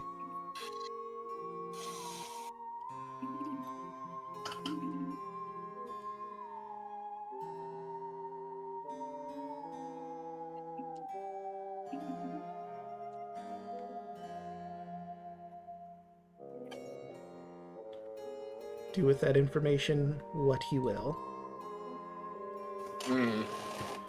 And before you wake up Mary, Mary, you and I need to go to the other chat really quick for a little dream you're about to have. To the chat of destiny! We're in the chat, Destiny. To the chat of fate. You're the chat of fate! Hello. Hello. Let me change the music here. Would the combat music work for this? Let's see. Not really. Let me play around with the music a little bit until we find something good. What about this one? That could work.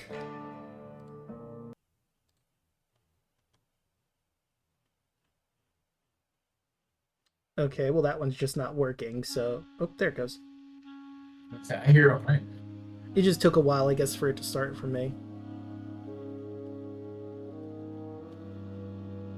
Okay. Nah, I like the first one. We'll go with this one. Right, Mary. You remember the day that your son had gone missing. You're reliving it again, running, trying to get as much information as you can. You can see him on the horizon, reaching out for you, as a clawed hand grabs your shoulder and drags him back. You run as fast as you can, but he is gone. And in his place, you see this woman. It should have... Did it pop up for you? I was trying to get chat to be able to see it too. Yes. Right, okay. So for some reason chat can't Yeah, see it popped up for me. Let me find... where is she? There she is. Okay, now I can have it up for chat. You see this woman wearing a green tunic with weasels wrapped around her neck and round her waist, and she laughs at you. Oh, poor Mary, you just weren't fast enough, were you? And because of that, we have your boy. Oh, poor sweet Mary.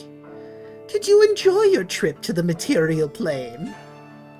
You can thank me and my sisters for that.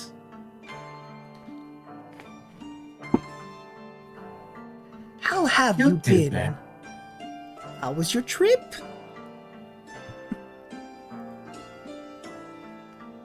You sent me there. Well, me and my sisters, I can't take all the credit. I'm only responsible for the nightmares your son experienced.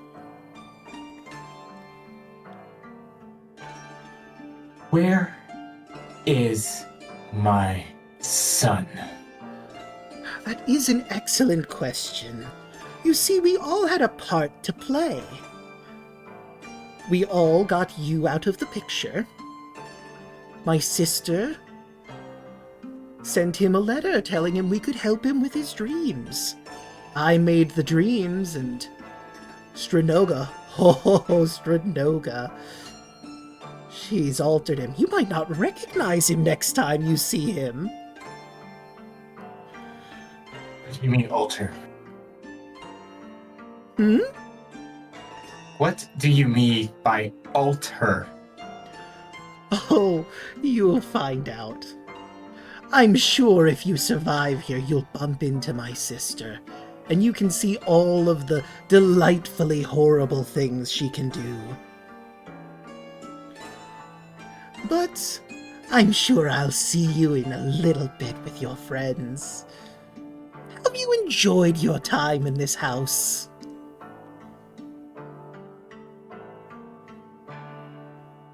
I'm gonna enjoy killing you slowly and painfully once I find you.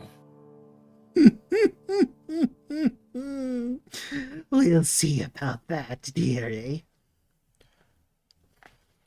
Pleasant dreams. And this is where Mary would try to lunge and try to grab her by the throat. And as you do, your eyes snap open. There was a way for her to do damage to you, but I now notice that the message can only be 10 words if she was going to do that. So this was more just to taunt you. And let's head on back to the other chat. And it's this song. And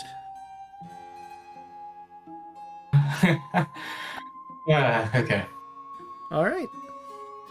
And Cauldron, as you go to wake up Mary, her eyes just snap open, startling you a bit. And she's probably going to be reaching for your throat.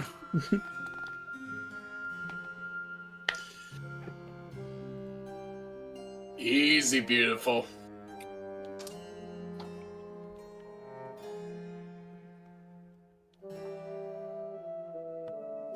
Mary just has a pissed off look on her face as she's like slowly just like looking around the room. The room looks almost the same as it did. There's like a weird like mess on the floor. You can't quite tell what it was, but it's started to slowly rot away to nothingness. Oh, those are teeth. I think the hag has her eye on us. Mary looks at Cauldron and just says, "Go to sleep. I need you at your best." Okay, but I don't know how I'm gonna follow.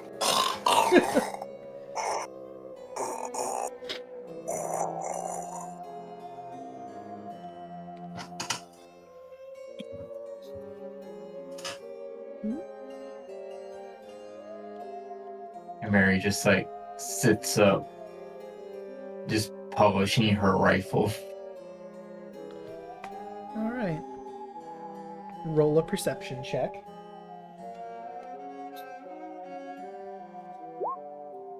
"17. With a 17, like I said to the others, you hear the skittering in the walls. After your dream, you are more attentive to those noises, keeping track of exactly where the weasels come and go from. It doesn't look like they have an entrance into this room, thankfully. Or if they did, they're just not. Perhaps she's just toying with you.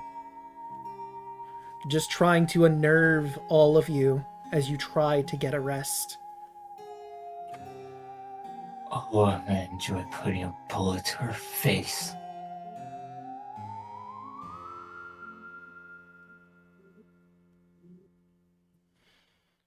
And sure enough, your watch comes to an end, and you go to wake up Anne. "Anne, wake up." And she starts like slowly just like shaking her. She gives like a couple like little like twitches, and then her eyes just slowly open. "Your watch." Yeah. "Be careful, there are weasels in the walls. It seems like they don't have an interest to this room, or they just might not be trying to come in. But keep your eyes out. Okay." Yeah, I'll try. Mary's gonna lay down and just go back to sleep. Right. Your rest this time is much better than the previous one.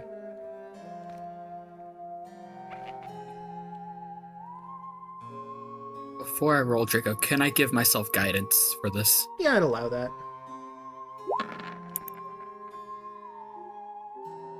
Okay. 23. Right, with a 23, as Mary said, you hear the weasels skittering through the walls.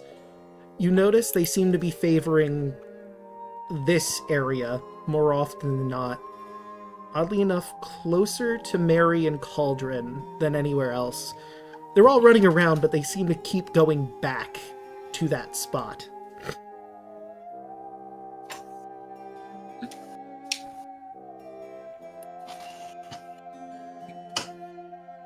I think just over the rest, keep an eye on that. And it's just gonna sit think, reach into her pocket and just hold Adela's planchette and just kind of hold it close. And just keep an eye out. And just give a quiet prayer. All right. But other than that, the watch goes without a hindrance, and everyone wakes up. I will say, Gerard, for your point, eventually the teeth dropping and regrowing stops, thankfully. That being said, you will lose... I'll just roll a d6 for this. Instead of healing for full, you're going to take... Oh, well, that's just unfortunate. You take 6 damage from just the process constantly going on and off and on and on for as long as it did. So that would put you at 26, I believe. And as everybody wakes up, you do notice there's like a pile of teeth near Gerard. Just a whole pile of them. He just wakes up, grabs at his mouth, realizes everything's sort of back to normal, and just looks down at the pile and just, like, looks at everybody. Don't worry about it. And he just starts to walk away. Right. Whoever wants to roll athletics to move the statue out of the way. 17. All right, Cauldron, you managed to move it out of the way so everyone can properly walk in and out. Away. Fast travel! Okay, one moment. On the way... Oh, I'll say on the way up, I'm giving everyone this so we have better night vision. I just have to roll something really quick. Do I want to do... Yeah, I'll go for the D100 for it. Okay. Alright, nothing happens. You're good.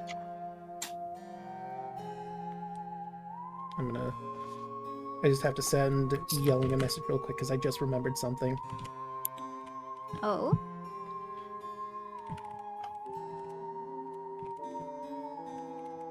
And I think on the way up, Anne's just kind of gonna softly tug at Gerard and just ask, like, "Are you doing okay?"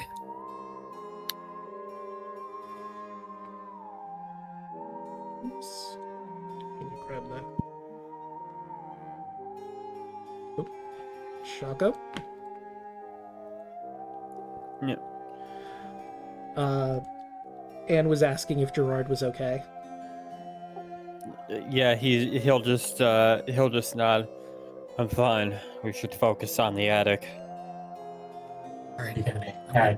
I'm going to need you to your best, and I'm going to grant you Vigilant Blessing. For our next combat encounter, you have advantage on your initiative roll. Ooh. All right. And I'll bring you up to the room. I just need to reload because, for whatever reason, it started duplicating people's tokens. Okay, and we'll just put y'all... Look, y'all can barely handle one cauldron. Yeah, we don't need multiples. I guess what would the... you know what, I'll just put you up on the level that you are at in the attic. And you can move yourselves around how you think the marching order would be before you do anything up here. Up here it seems to be lit. Did I put lighting in here before you go about it? Let me see. Oh, I don't think I did. There should be light in here, and it looks like there is, but it is red lighting. So let me The It bait. looks normal lighting to me. Yeah, not that's the right for me. problem. It should be red, but it's not. And I can't I seem to think find because the you light put- source.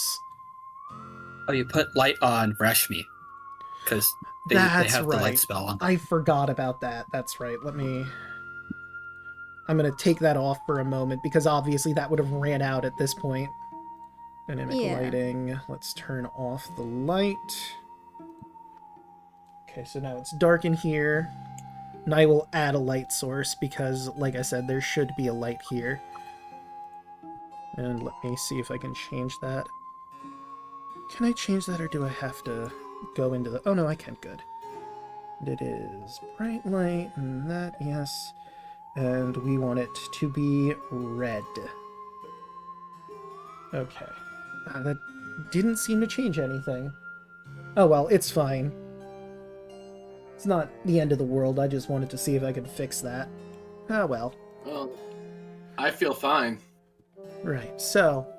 the cramped space at the top of the ladder is bathed in an eerie blood-red glow, cast from runic symbols etched into the wooden walls, floor, and ceiling. Each marking pulses with a sinister energy, as if alive with some ancient malignant force. On the wall opposite of the trapdoor, a small door shimmers with the same haunting light, its glow flickering like a silent, unholy invitation into whatever darkness lies beyond. You do recognize that there seems to be symbols near the door that corresponds with the mementos that you have. A gem, a key, a cup, a doll, a bear, and a pin.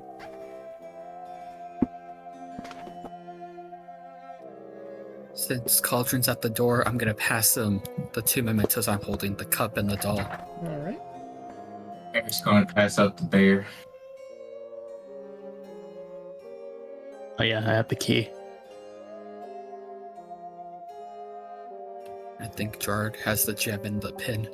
I do believe so, yes. I know I have the pin. You have the gem as well, because that was the first one that we got from the ostrich statue. Yeah. He'll hand them both over. Right, Mr. Cauldron? Okay, here goes nothing. Right.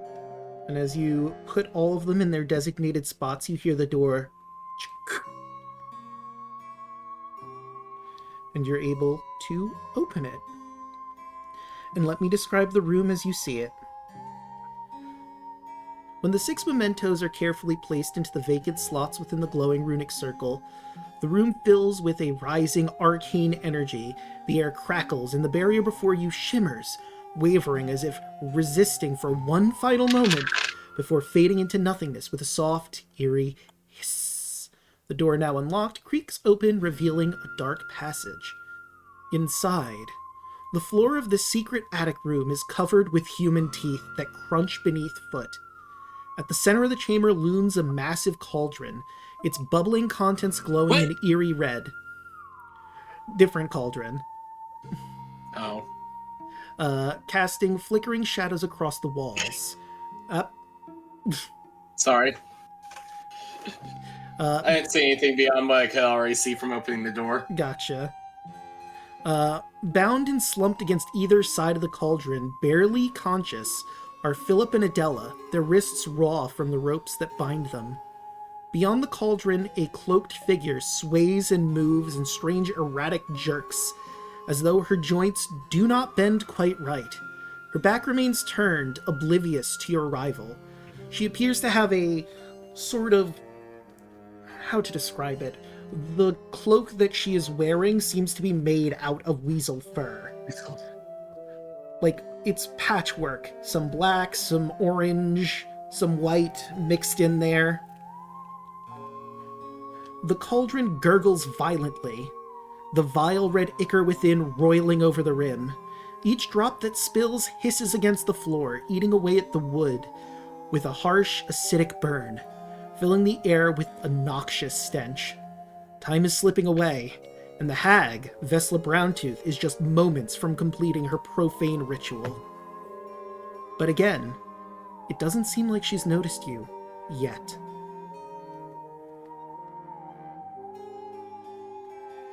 Guess we should all just get into the room.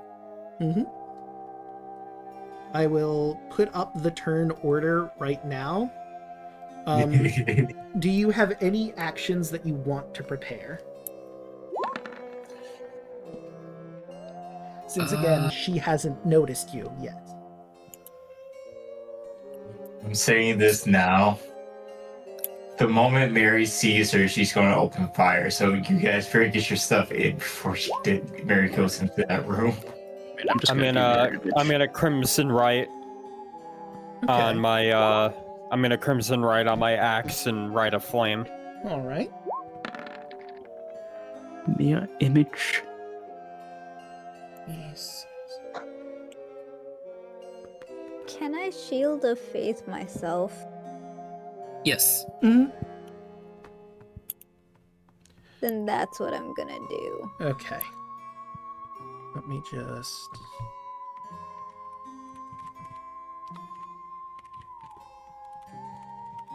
I think my only opening thing is if we're gonna go in guns a-blazing.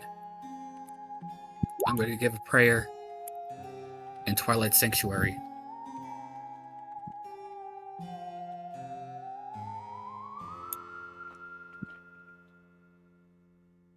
Are we allowed to move into the room right now, Draco? Yeah, you're allowed to move in. Obviously, you can't go on the opposite end where she would see you, but like if you get like right here, like you can stay at that end. If you move like in there, I'm assuming you're going in and then attacking however you're going to be attacking. Oh. I'm gonna let everybody go in before Mary does. Oh, before I go through, Mm-hmm. I Everything's will right. cast Bless Okay. Who's on getting myself, Gerard, and Mary. it? Okay. Just go to the start corner. Let me grab. So yourself. No, that's revive. Where's bless? There it is. You, Gerard, and Miss Mary Dover. I'm gonna Okay. set my mirror images. And let's. Oh, you already got it. Okay. Thank you, advantage. Yelling, are you going into the room? Oh, that's right. We have an advantage on. Or no, that was I- just the one. That was just Yeah, me. I can only give one person at a time. I always have it on myself, but I can give it to one other person. And we'll need Rashmi to roll as well. For initiative. Yes. Oh, I didn't. Sorry, that's Yeah. on me. Right. 11. Okay. And I think that's everybody. Okay. Let me just roll this really quick. I'm Okay, gonna- so everyone remember, at the end of your turn, give yourself 8 temp HP, but that's when initiative will happen. I'm gonna change the music. And let me see. This is just gonna go off. I need to look at something really quick. We'll say. So Gerard is the first in initiative order. Actually, Gerard and Lazarus are tied. Which one of you has the higher dexterity? Pretty sure it's Gerard. That makes No, sense. mine's also 1. Oh. Hey, Fitz. Gerard got the nat 20 though. Okay. No, he also got a nat 20. I Oh. looked. Yeah, so I guess the two of I you guess just roll roll off. d20s. Yeah, roll off. Okay.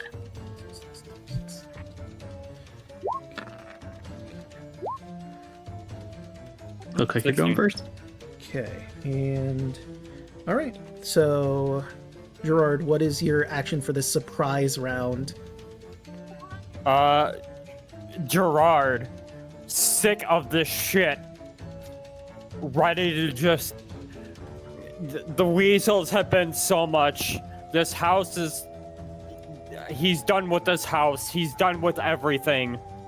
He sees the hag in front of him with her back turned, and after like the crap with his teeth, he is just absolutely just done with this shit.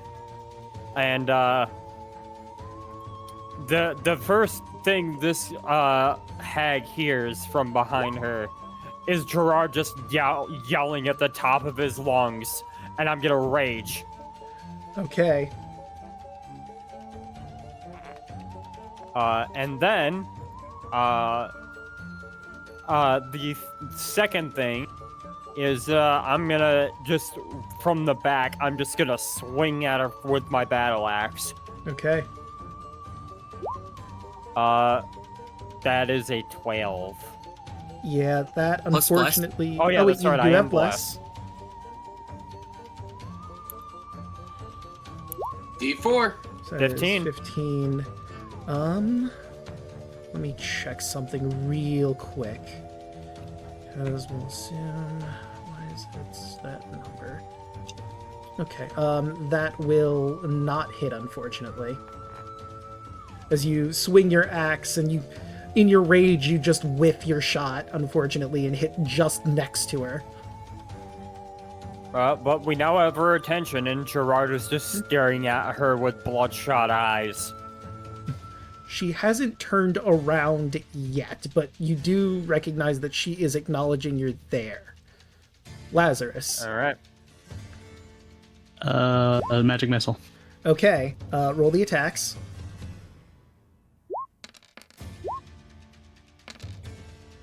Okay, so your magic missiles obviously land, and with the concussive force, some blood comes out of her mouth and it hits the bubbling cauldron, which then rages, and as you hit her left, right, left, she spins around and you notice that Vessla is actually Rashmi.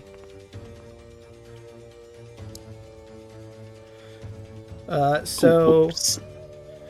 And as you come to this horrifying revelation, surprise round from Vessla herself. Mary, to your horror, you notice as Rashmi's mouth opens wider than it physically should be able to, and you see razor-sharp teeth as she tries to bite into you. 23 will hit for 5 piercing and 8 psychic damage as Rashmi transforms before your eyes into Vessla Brownteeth. Can I swap to the other reactive now? I told you don't need the other reactive. I made them all. I know, but I didn't ask you to make them. I know.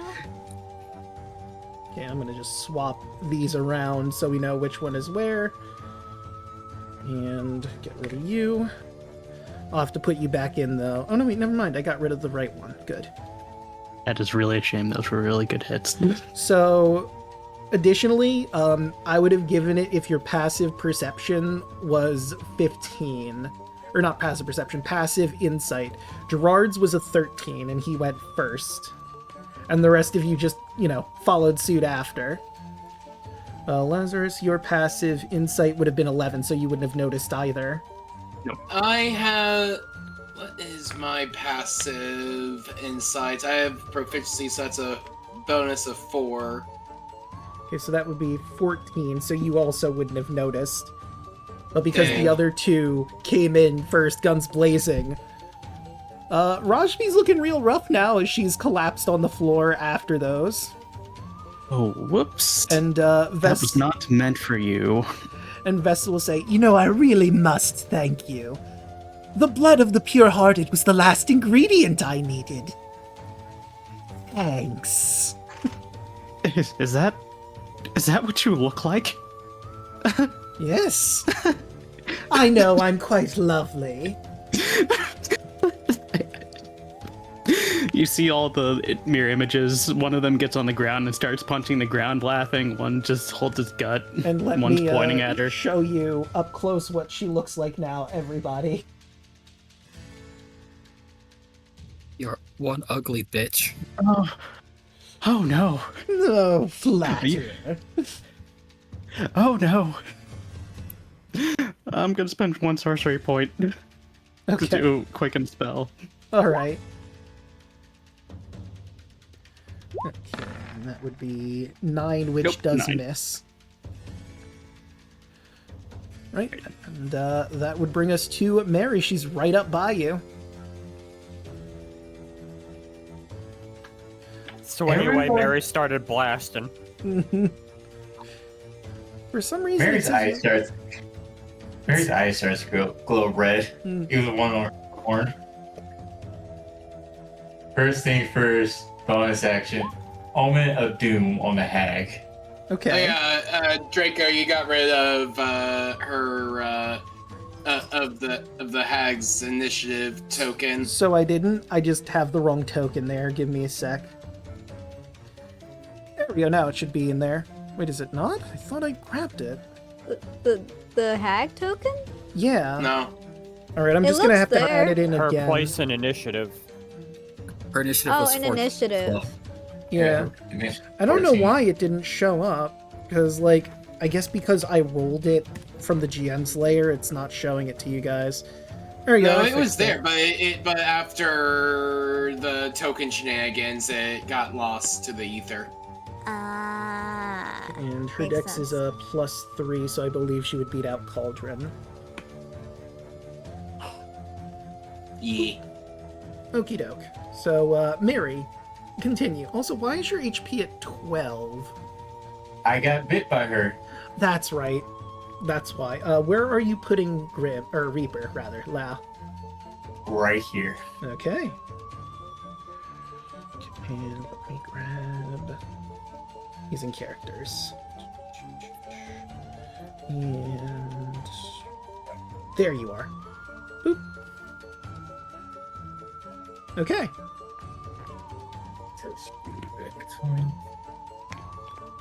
And then Mary, without turning her head, she just grabs her sword and goes in to stab her. Understandable.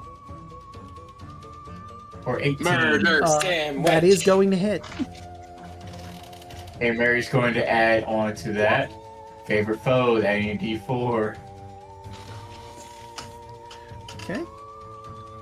So that is for 13 damage. Minus 13. Got you. And now for Reaper. Fight. 17. That will hit. For 12 necrotic, and now she is feared until his next turn. Okay. Do you afraid? Wait, let me take a look at her sheet just to double check. She does not seem phased at all by that. I mean, she takes the damage, of course, but she does not feel fear. Did we get to see her health bar too? Oh, did it not? Okay, let me go in and reveal that. There we go. And then let's get rid of the 12, because I don't think I did. There we go. Alright, that's why, because it's on the GM's layer. Let me get rid of the Vessla on the GM layer, because I don't need that there anymore. Okay. And And Mary tilts her head towards it. I told you, I am going to kill you. well, I guess we'll see about it. She's going to once again try to bite into you for hers. That is a 21 to hit. And we're going to take 12 piercing and 11 psychic damage. You have remember you have 8 temp HP at the end of your turn. Ah. Everyone who has acted already, they should have 8 temp HP. So Gerard, Lazarus, Mary, and Reaper all have 8 temp HP. At the end of my turn? At the end of your turn, you get that temp. So you get 8 HP to eat up some of this. Let me see. Is this counted as a charge? Mary's still down. Okay. And, I think. let's see. She gets another ability. Do I have her do that, or each creature 10 foot radius? Ah, okay. And let's see. Let's find the sphere. Nope, that's too much. That would technically nick her, and she doesn't want to do that, obviously. I want to move it like a little closer. Maybe like right here? No. that would hit everyone I want. Okay, so you see that circle I'm making? I need Reaper, Rashmi, Cauldron, Gerard, Lazarus, all to make a wisdom saving throw as she uses her second action to cast Confusion. Reality bends and warps around. 22! 17. 24. 11. You already also Lazarus have a is- bless. Would it be with advantage for me, or... No. Okay. 14. Still 24. So, I beat it regardless, but yeah. yep, you all just managed to beat it. Oh, Foo, you're no fun. And that was her action. For her bonus action, she's going to shrink down to the size of a weasel. And instead of changing it to a weasel one, she's doing that so she can run through Filthy Jasper, or not Filthy Jasper, run through Reaper's space. 10, 15, 20. Reaction. There we go. And Baleful I'm Howl, using Reaper's reaction in Baleful Howl. Wisdom saving throw. When a creature is- moves out. Okay. And whoops, there we go. Okay, come on, roll 20. I clicked the DC thing. is 13. Okay, I'm gonna hit it again because it seems roll 20 is being weird. Okay, hit it twice. What is happening? Oh, there it goes. Okay, ignore the second one. Alright, so I guess that... Okay. And she fails. Right. Does she have... I don't think she does, but I'm gonna double check just to be sure. Nope, she does not. But now she is in fact weasel-sized. So she would stop about here. Okay. You. Okay. Right, and that will do it. That saves for me her. from doing something potentially very stupid. Right. And that will bring us to Cauldron. Or so.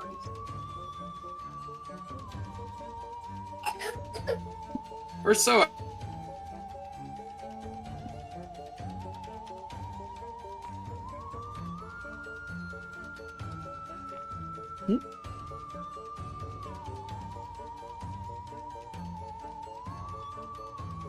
So, first, 15 to hit. That will hit, just barely.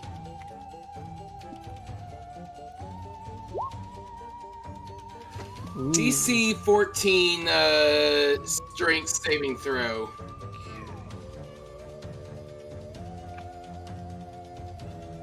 Now, due to the reduced size, does that impact her strength? No, all of her stats stay the same except for her speed.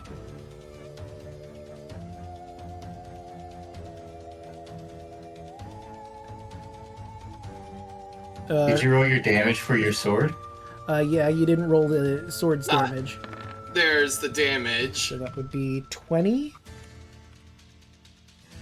And so she is knocked back 10 feet into the cauldron. Okay, so that would be... It'd be just 5 feet into the cauldron, because it's right there. She slams into it, and it shakes, but it stays in there, because it's very big, and she is very small. Hold on. Yeah, that would be exactly 5 feet. She takes the 20 damage. Yep, I already removed the 20 from her. Right, and is that it for Cauldron? Action and that was action and burn assertion. Alright, that will bring us to Anne.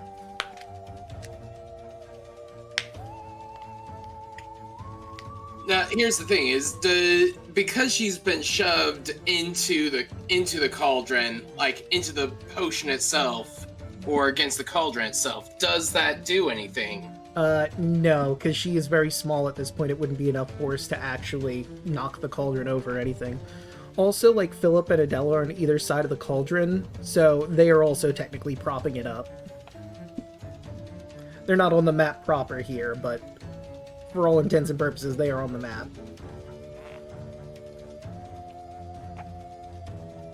If she was Okay. regular size, that probably would have more of an impact to tip it over, but she's not normal size right now. But that will bring us to Anne. Mary is down.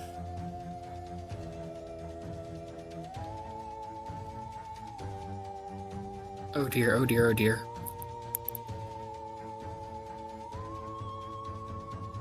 Yeah, her instinct will kick in and try to... I'll use a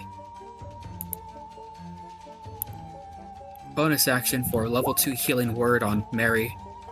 7 HP to get back up. Right, you are prone, but you are awake now.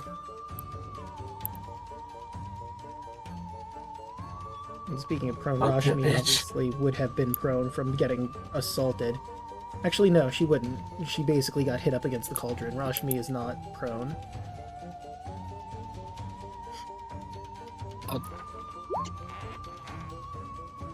Well, does Thunderous Smite inflict prone as well? Well, that would... I don't know if Thunderous Smite does, but Rashmi specifically, I was thinking whether or not she'd be prone from getting attacked by the magic missiles. I don't believe she would. But, let me look at Thunderous Smite. I don't think it causes prone. I think it just pushes you back. Attack deals extra 2d6 thunder to target additionally. Push and knock prone. And knocked prone. Oh, okay, then yeah, she's knocked prone.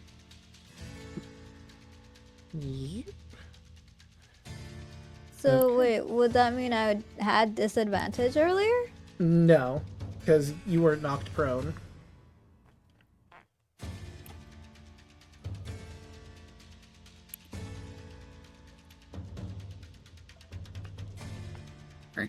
And it's just Wait. gonna look to... I'm confused now. If I'm not prone, then I don't have disadvantage? No, that's for the hag. Yeah. It's for the hag. You're no longer the hag, you are Rashmi. Yeah, you are Rashmi, OG Rashmi now. Yes. You are very hurt from the Yeah. magic Bottom line, missiles that you're you okay. got slammed into. Okay. You're just a little hurt. Right, was that it for Anne? Okay. Now that was bonus action. In action, Mm-hmm. I'm going to swing my sword at this hag. So your sword, your... Old With sword. advantage, that's a nat 20. Unsurprising, that will hit. Oh, I forgot to Yep, swap. it's just a regular long sword. I just flavored it. Yeah, it just flavored as it's just a rusted long sword. And that would be... For 8 damage. Okay, nice. It's 8. Right, As Anne's just trying to pin the small hag down, she's just gonna look to kind of like Rashmi being hurt. Like, Rashmi, get yourself up and go take care of Mary. We got this. Go. Okay, And I end my turn. and that will bring us to Rashmi. Okay. And Rashmi will slowly move over to Mary. Right, Vessla will get an opportunity attack, but she has disadvantage because she's prone. That is a 10. That is not hitting you. And I will... Would I have also long rested proper then? I mean, you would have, but you took damage, so you're... I mean, spell slot-wise, you have all your spell resources slots. are. Okay. So I can use lay on hands. Yes. So that should be full, not 10. Correct. Okay. How many points do you want to put into Mary? I'll put 10. Okay, so I'll bring her up to 17. And any bonus actions, or is that it? That's gonna be it for now. Right. And before Gerard, isn't there someone you all forgot is in this place? You notice from Adela's pocket, launches out, you know him, you love him, Filthy Jasper! And he's going to do a rend attack on... Oh, that's a natural one. No. It's 13, which is...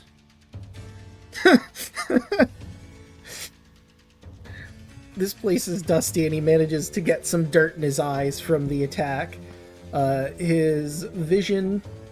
Dark vision is halved. He has disadvantage on perception checks and disadvantage on attack rolls and dex saving throws against visible effects. Rend attack number 2 at disadvantage. That is an 8, so that misses as well. Poor Filthy Jasper. Weird, human-nosed Filthy Jasper.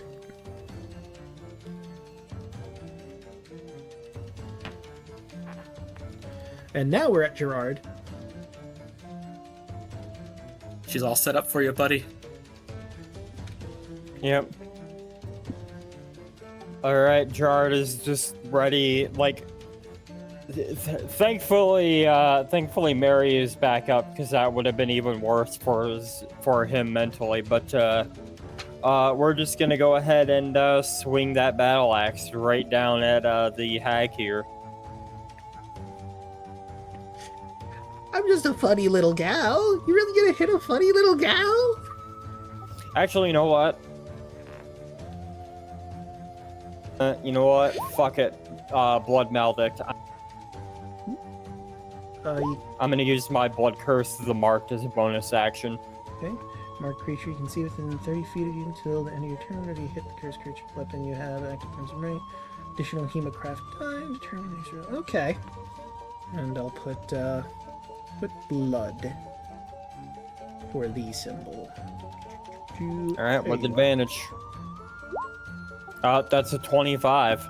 Yeah, that's gonna hit. For advantage. That is 9 slashing damage, and then now 2d8 or 2d4 necrotic or fire damage. Ooh. So that is 6 fire damage, so 15 total. She's starting to look real rough.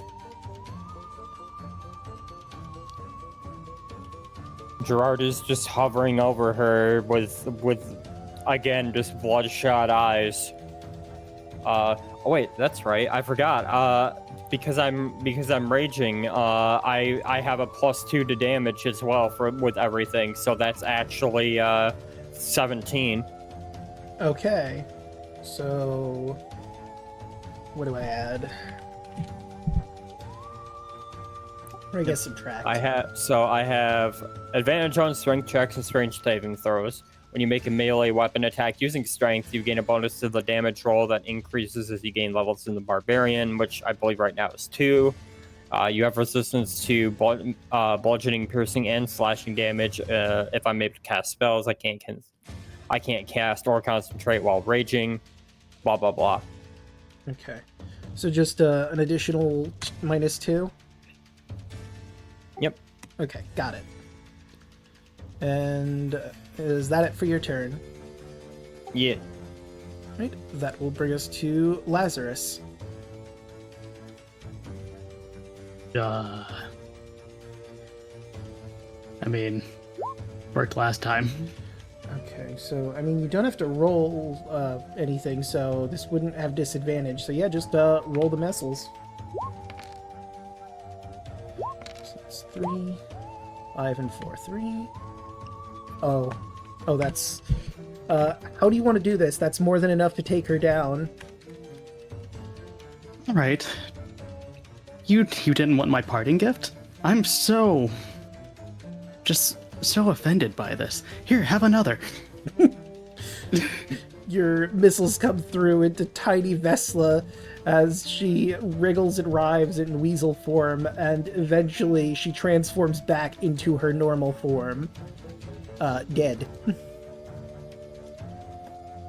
Was it something I said?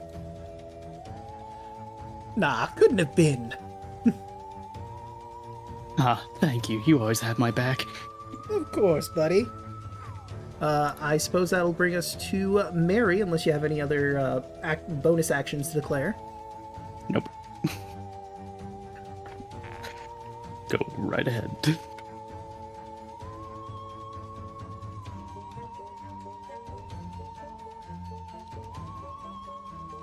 Mary is going to reach in the gray bag of tricks and throw a fuzzball. Right. Let's see. Right here behind the weasel. Okay. Oh, Slowly D8 see what I get.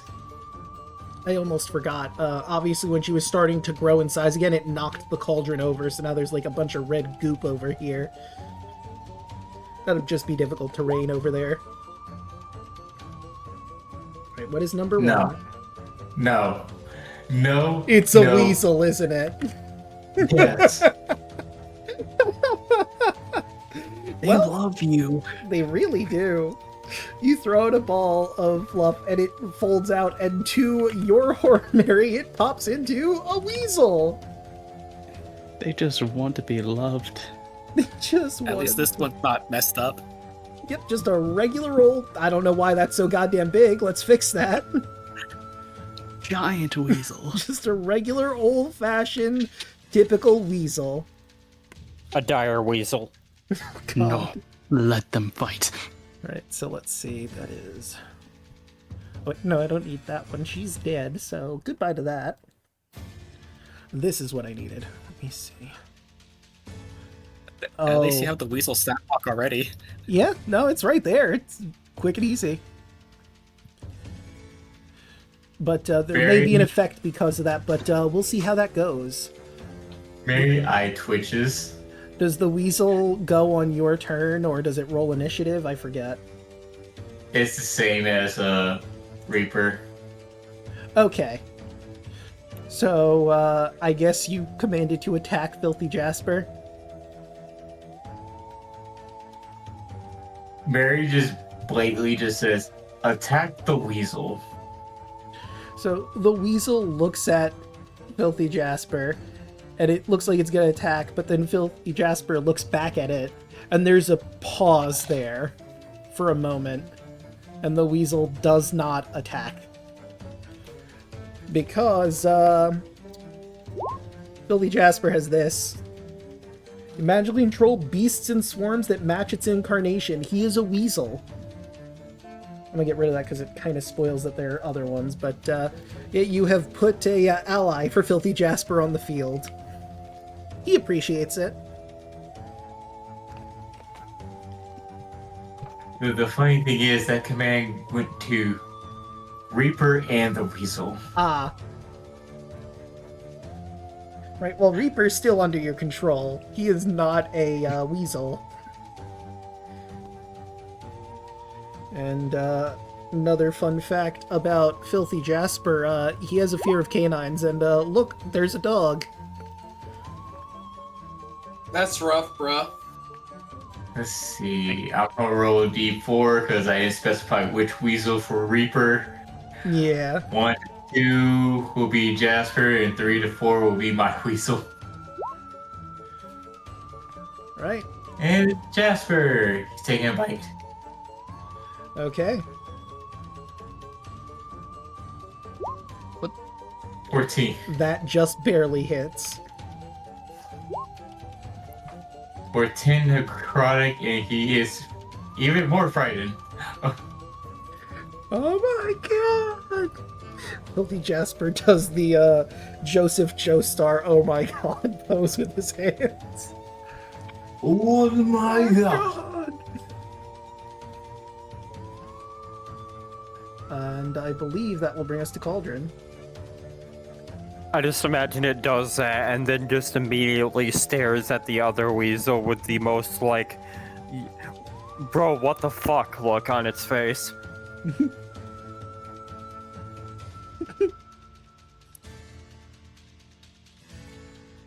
Cryptic?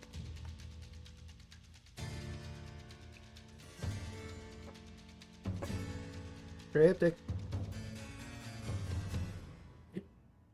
Did we lose him? Okay. Oh, there he is. Ah. Well, sorry, Filthy Jasper.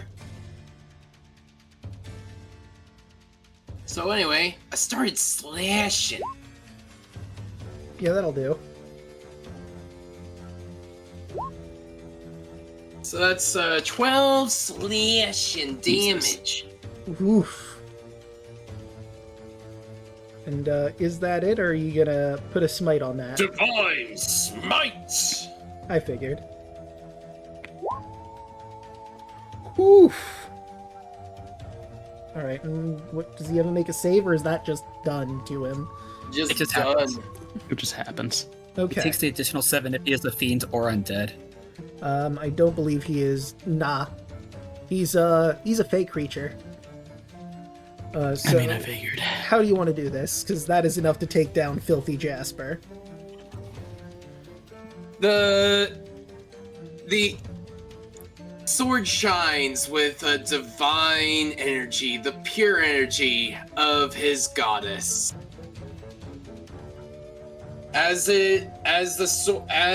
And this energy just burns away Filthy Jasper.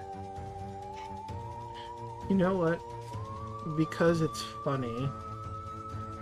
So, Filthy Jasper burns away, and you see a sort of spirit that jumps into this weasel over here, and it begins to transform before you, becoming another version of Filthy Jasper, but he has significantly less health for obvious reasons. I'm just gonna copy, paste him over here, and we're gonna reduce his health, which will bring us to Anne. Let me see. You don't see that every day. Smite! Let's create the old murder sandwich. Divided So by- sick of tired of these goddamn weasels. So that'd be okay. Yeah, so that would be 6. There we go. Can we see the health bar? That's weird. He should have had a health bar. But there we go. And then not that one, this one. And I'll fix that one, even though obviously dead. There we go. Alright, Anne. Alright. Gotta run over to the side to flank. And you know what? Because I think it's funny, her hand is gonna start glowing and smell like brimstone. Unfortunately, No. a 9 is gonna miss. Well, shit. What, Even with ele- even with 11? flanking. That would be 11 then, which would still miss. Yeah. Right. Any bonus actions to declare? Nope. But at the end of my turn, gotta refresh this. I still have my 8 temp, so I still keep that. Right. And that would bring us to Rashmi.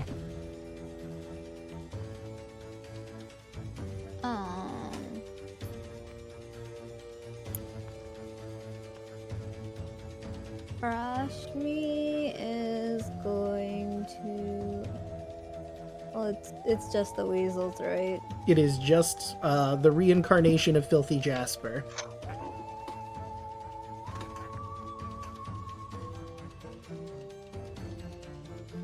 I will go towards this reincarnation and hit it with my quarterstaff. Alright, roll to hit. An 11 just barely misses. Well, actually, it misses by a decent amount. Okay. Right. And any bonus actions, or is that it?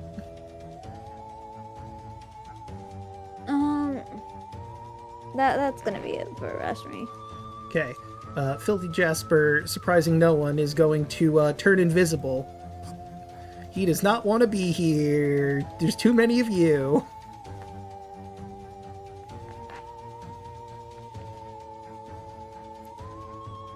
Okay. And that would bring us to Gerard. You have no idea where Filthy Jasper went. Just that he is invisible.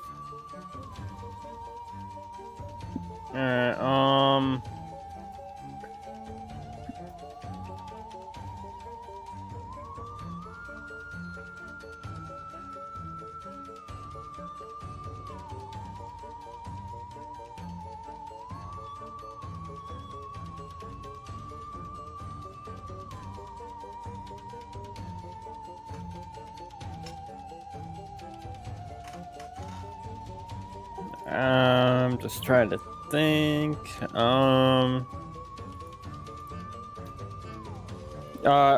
You know what? Can I just make like a perception check, just basically based off of hearing, to see if, like, even though he's invisible, I can just hear like the pitter patter of his feet to see if I can figure out where he went. Yeah, and I'll roll a stealth check versus your perception. That'd be a 23. And let's see if he can beat that. Let's see. Actually, no, you know what? I'm just gonna flat roll it. We'll see how this goes.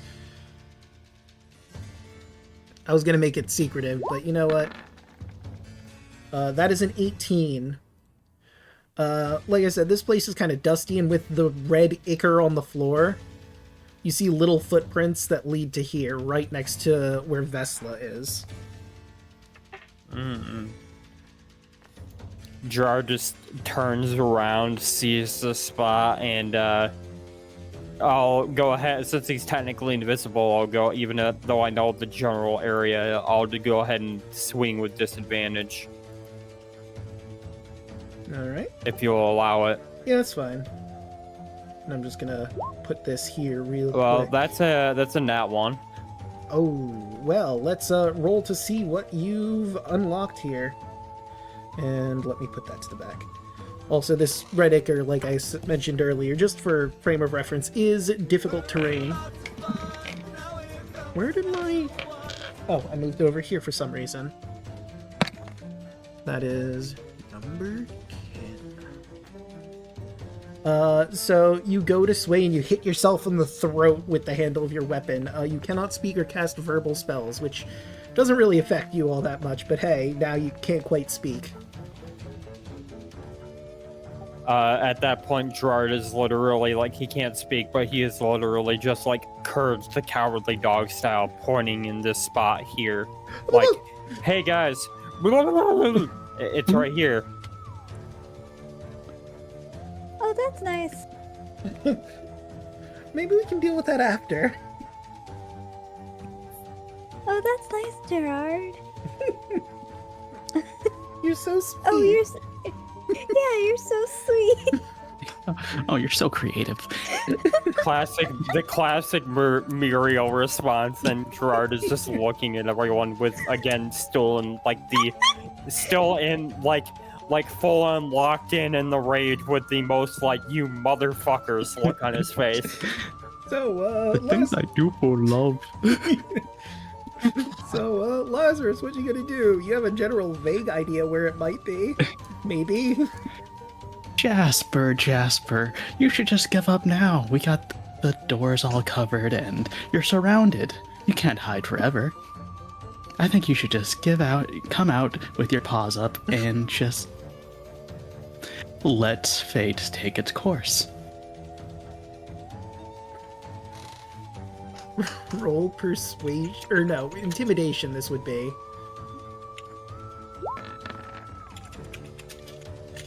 13. Yeah, it's not I'm going to use enough. my reaction. Oh, Add a d4 to that. Was he also blessed or no? Nope. no, he It's a wasn't one of 1. the people blessed. So that's only a 14. Yeah, it's not gonna be enough. Jasper is staying invisible for the time being. Well, that sure is something. Any bonus actions or movement you want to do, or are you good? Since I know the vague idea where it is, I'll just spend a sorcery point to do a cantrip. Okay.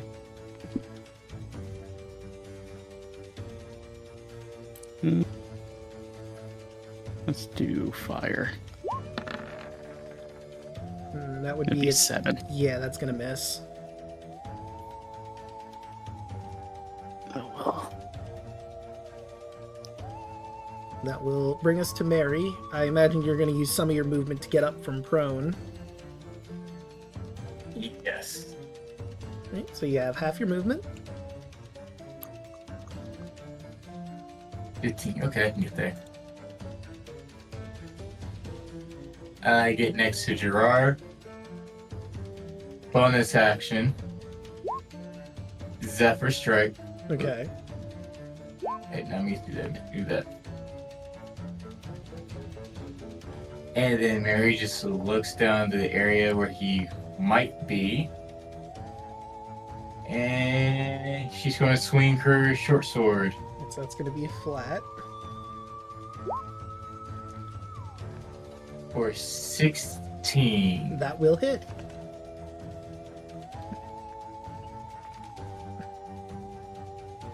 Boop. For 5. 8 and 5, and then Zephyr Strike damage. Zephyr Strike for another 7. Okay. So, how do you want to do this? As Filthy Jasper takes your attack and comes back to the visible spectrum. I fear like as Mary is walking over from the door as she activates Zephyr Strike, there's a billow of wind form here around her. As she gets next to Gerard, sees him pointing down in the area. As she nods and she just swings as hard as she can as she slices him in half. Right. You slice him in half. Before the blade comes down, it looks like Filthy Jasper's reaching a hand out to Vessla and then immediately turned into blood and gore. Which, unfortunately, because of where you are, splatters all over the unconscious Philip. Which really ruins his suit, but you know, it better this than him getting put into a bubbling vat of gross red fluid.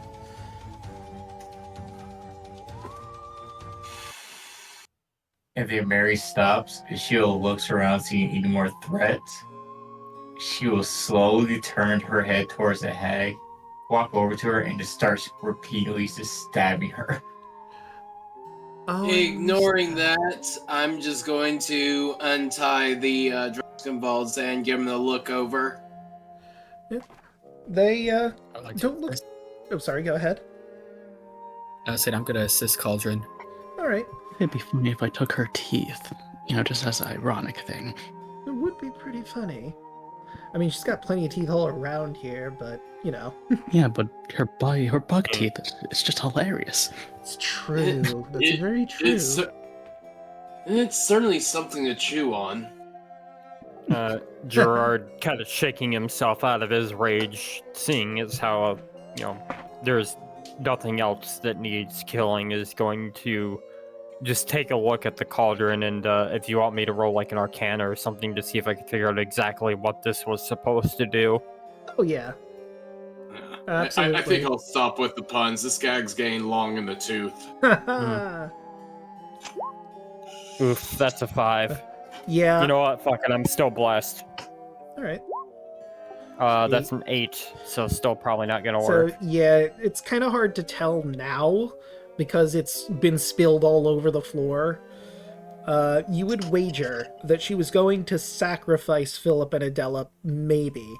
To what end, you're not sure. Maybe it would have been something that affected the potion. Maybe them specifically would be important for some reason. But it's all conjecture at this point. May I also do an Arcana check for the same thing? Yeah, I'll allow it, if you wanna. Yeah, no idea. Yeah, you get the same response that I gave to Gerard. But once everything's calmed down, Vessla lets one word out of her mouth before gurgling into nothing. Sisters. And then she collapsed into a pile of human teeth. Oh, Maru's kept on stabbing her. Yeah, while you're Mary stabbing never her, she deforms into human teeth at a certain point. And suddenly, the house begins to shake and creak with a terrible crunching of breaking wood and creaking nails. The house is taking on a new shape while you're inside it. It's not gonna be teeth, is it? No.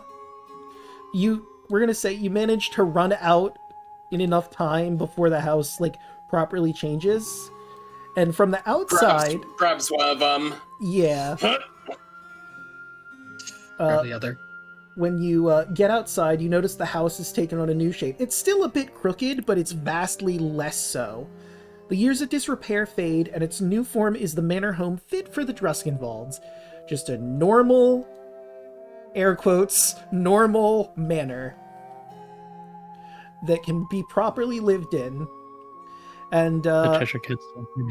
sorry, go ahead. Is that Cheshire Cat still out here? Oh, yeah, he's dead on the ground. Very dead. Yeah. Yeah. Pokes it with the stick. I'm going over there. Do you know what I'm about to do? Yeah. And we'll go back to town proper here, as that's where you guys are. We get a view of what the manor looks like properly. And also, you're all level 4 now. Ba, ba, ba, ba, ba, ba, ba, ba. Oh, hold on.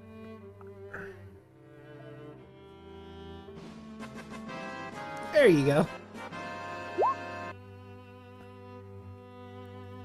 You think this is a good place to end off for the night, Draco? Yeah. Yes, I think so.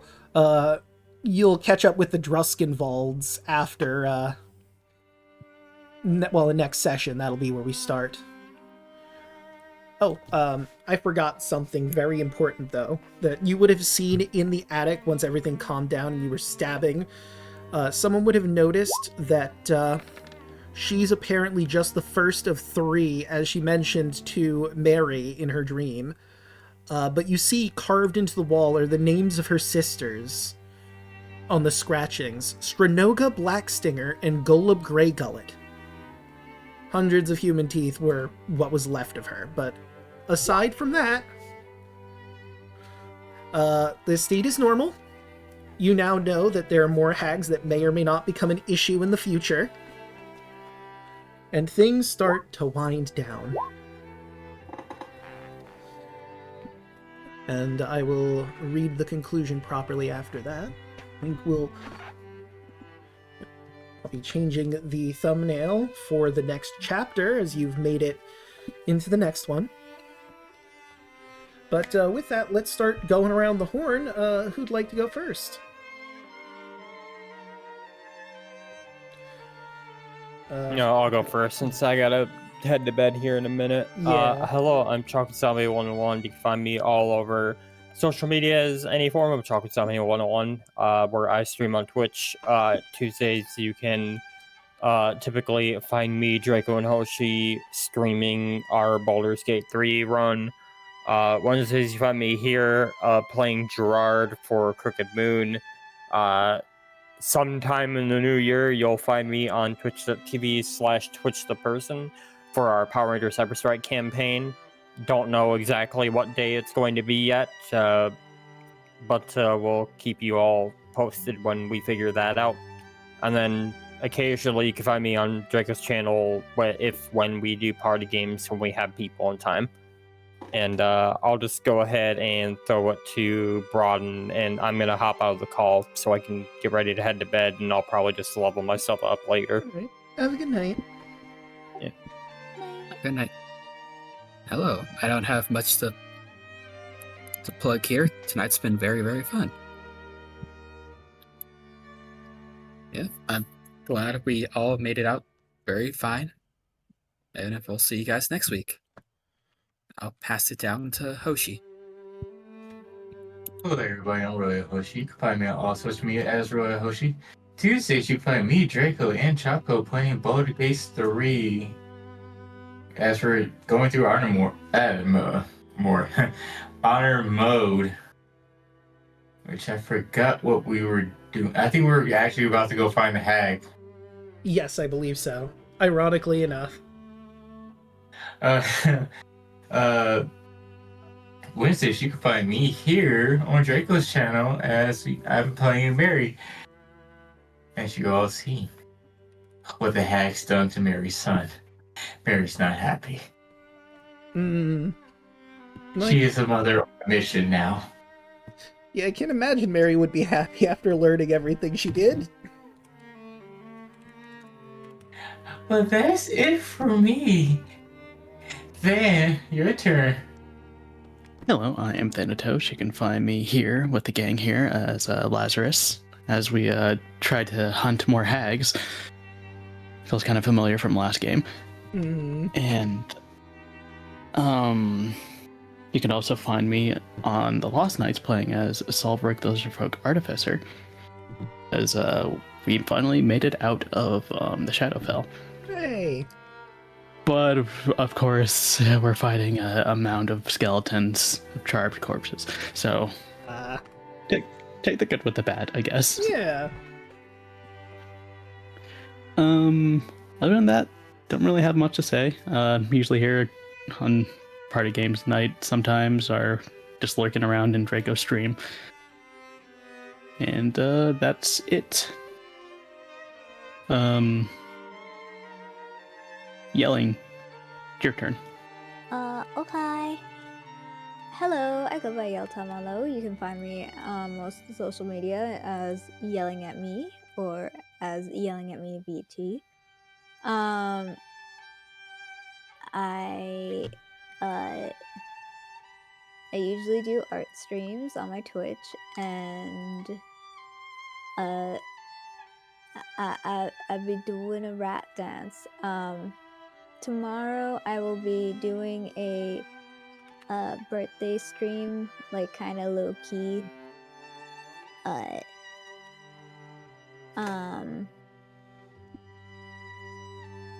And yeah. Unfortunately, Draco's not gonna be there for the actual stream part because of his schedule, but Yeah. it is what it is. Right? And, who does that leave? Just me? Yes. Cryptic go? No. He didn't. Cryptic. Hi, I'm Cryptic Sage. You can find me at twitch.tv/cryptic_Saiyan. I do World Domination Wrestling on Saturdays.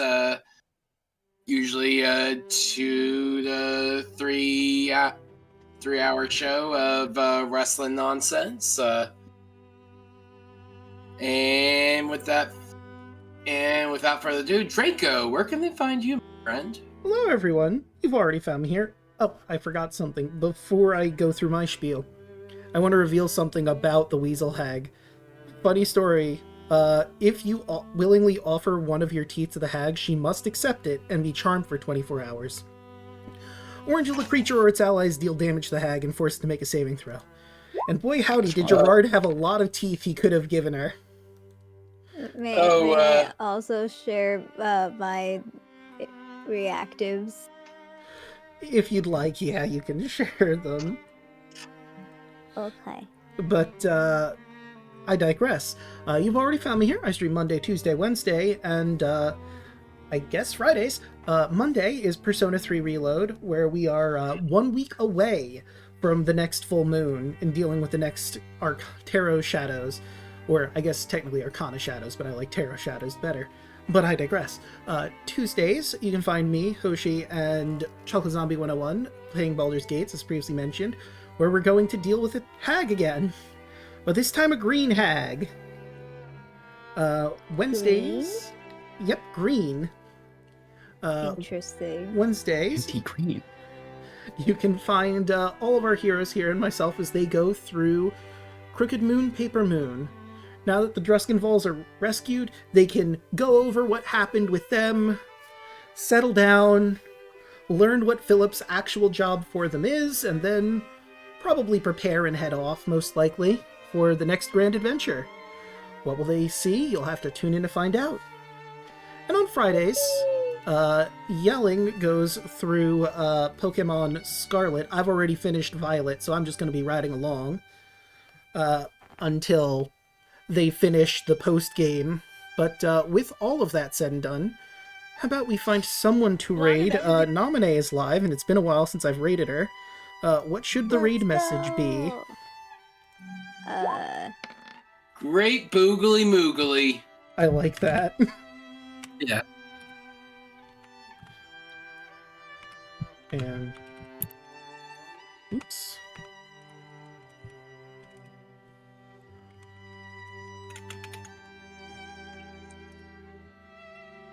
Alright. Anyway. Great boogly moogly. I'll Feel free to copy that. We'll see you all over there. Thanks, streamy people.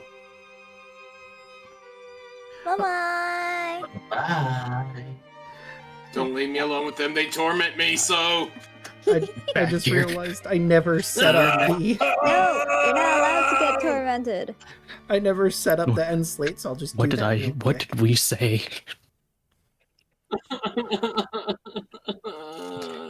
See ya next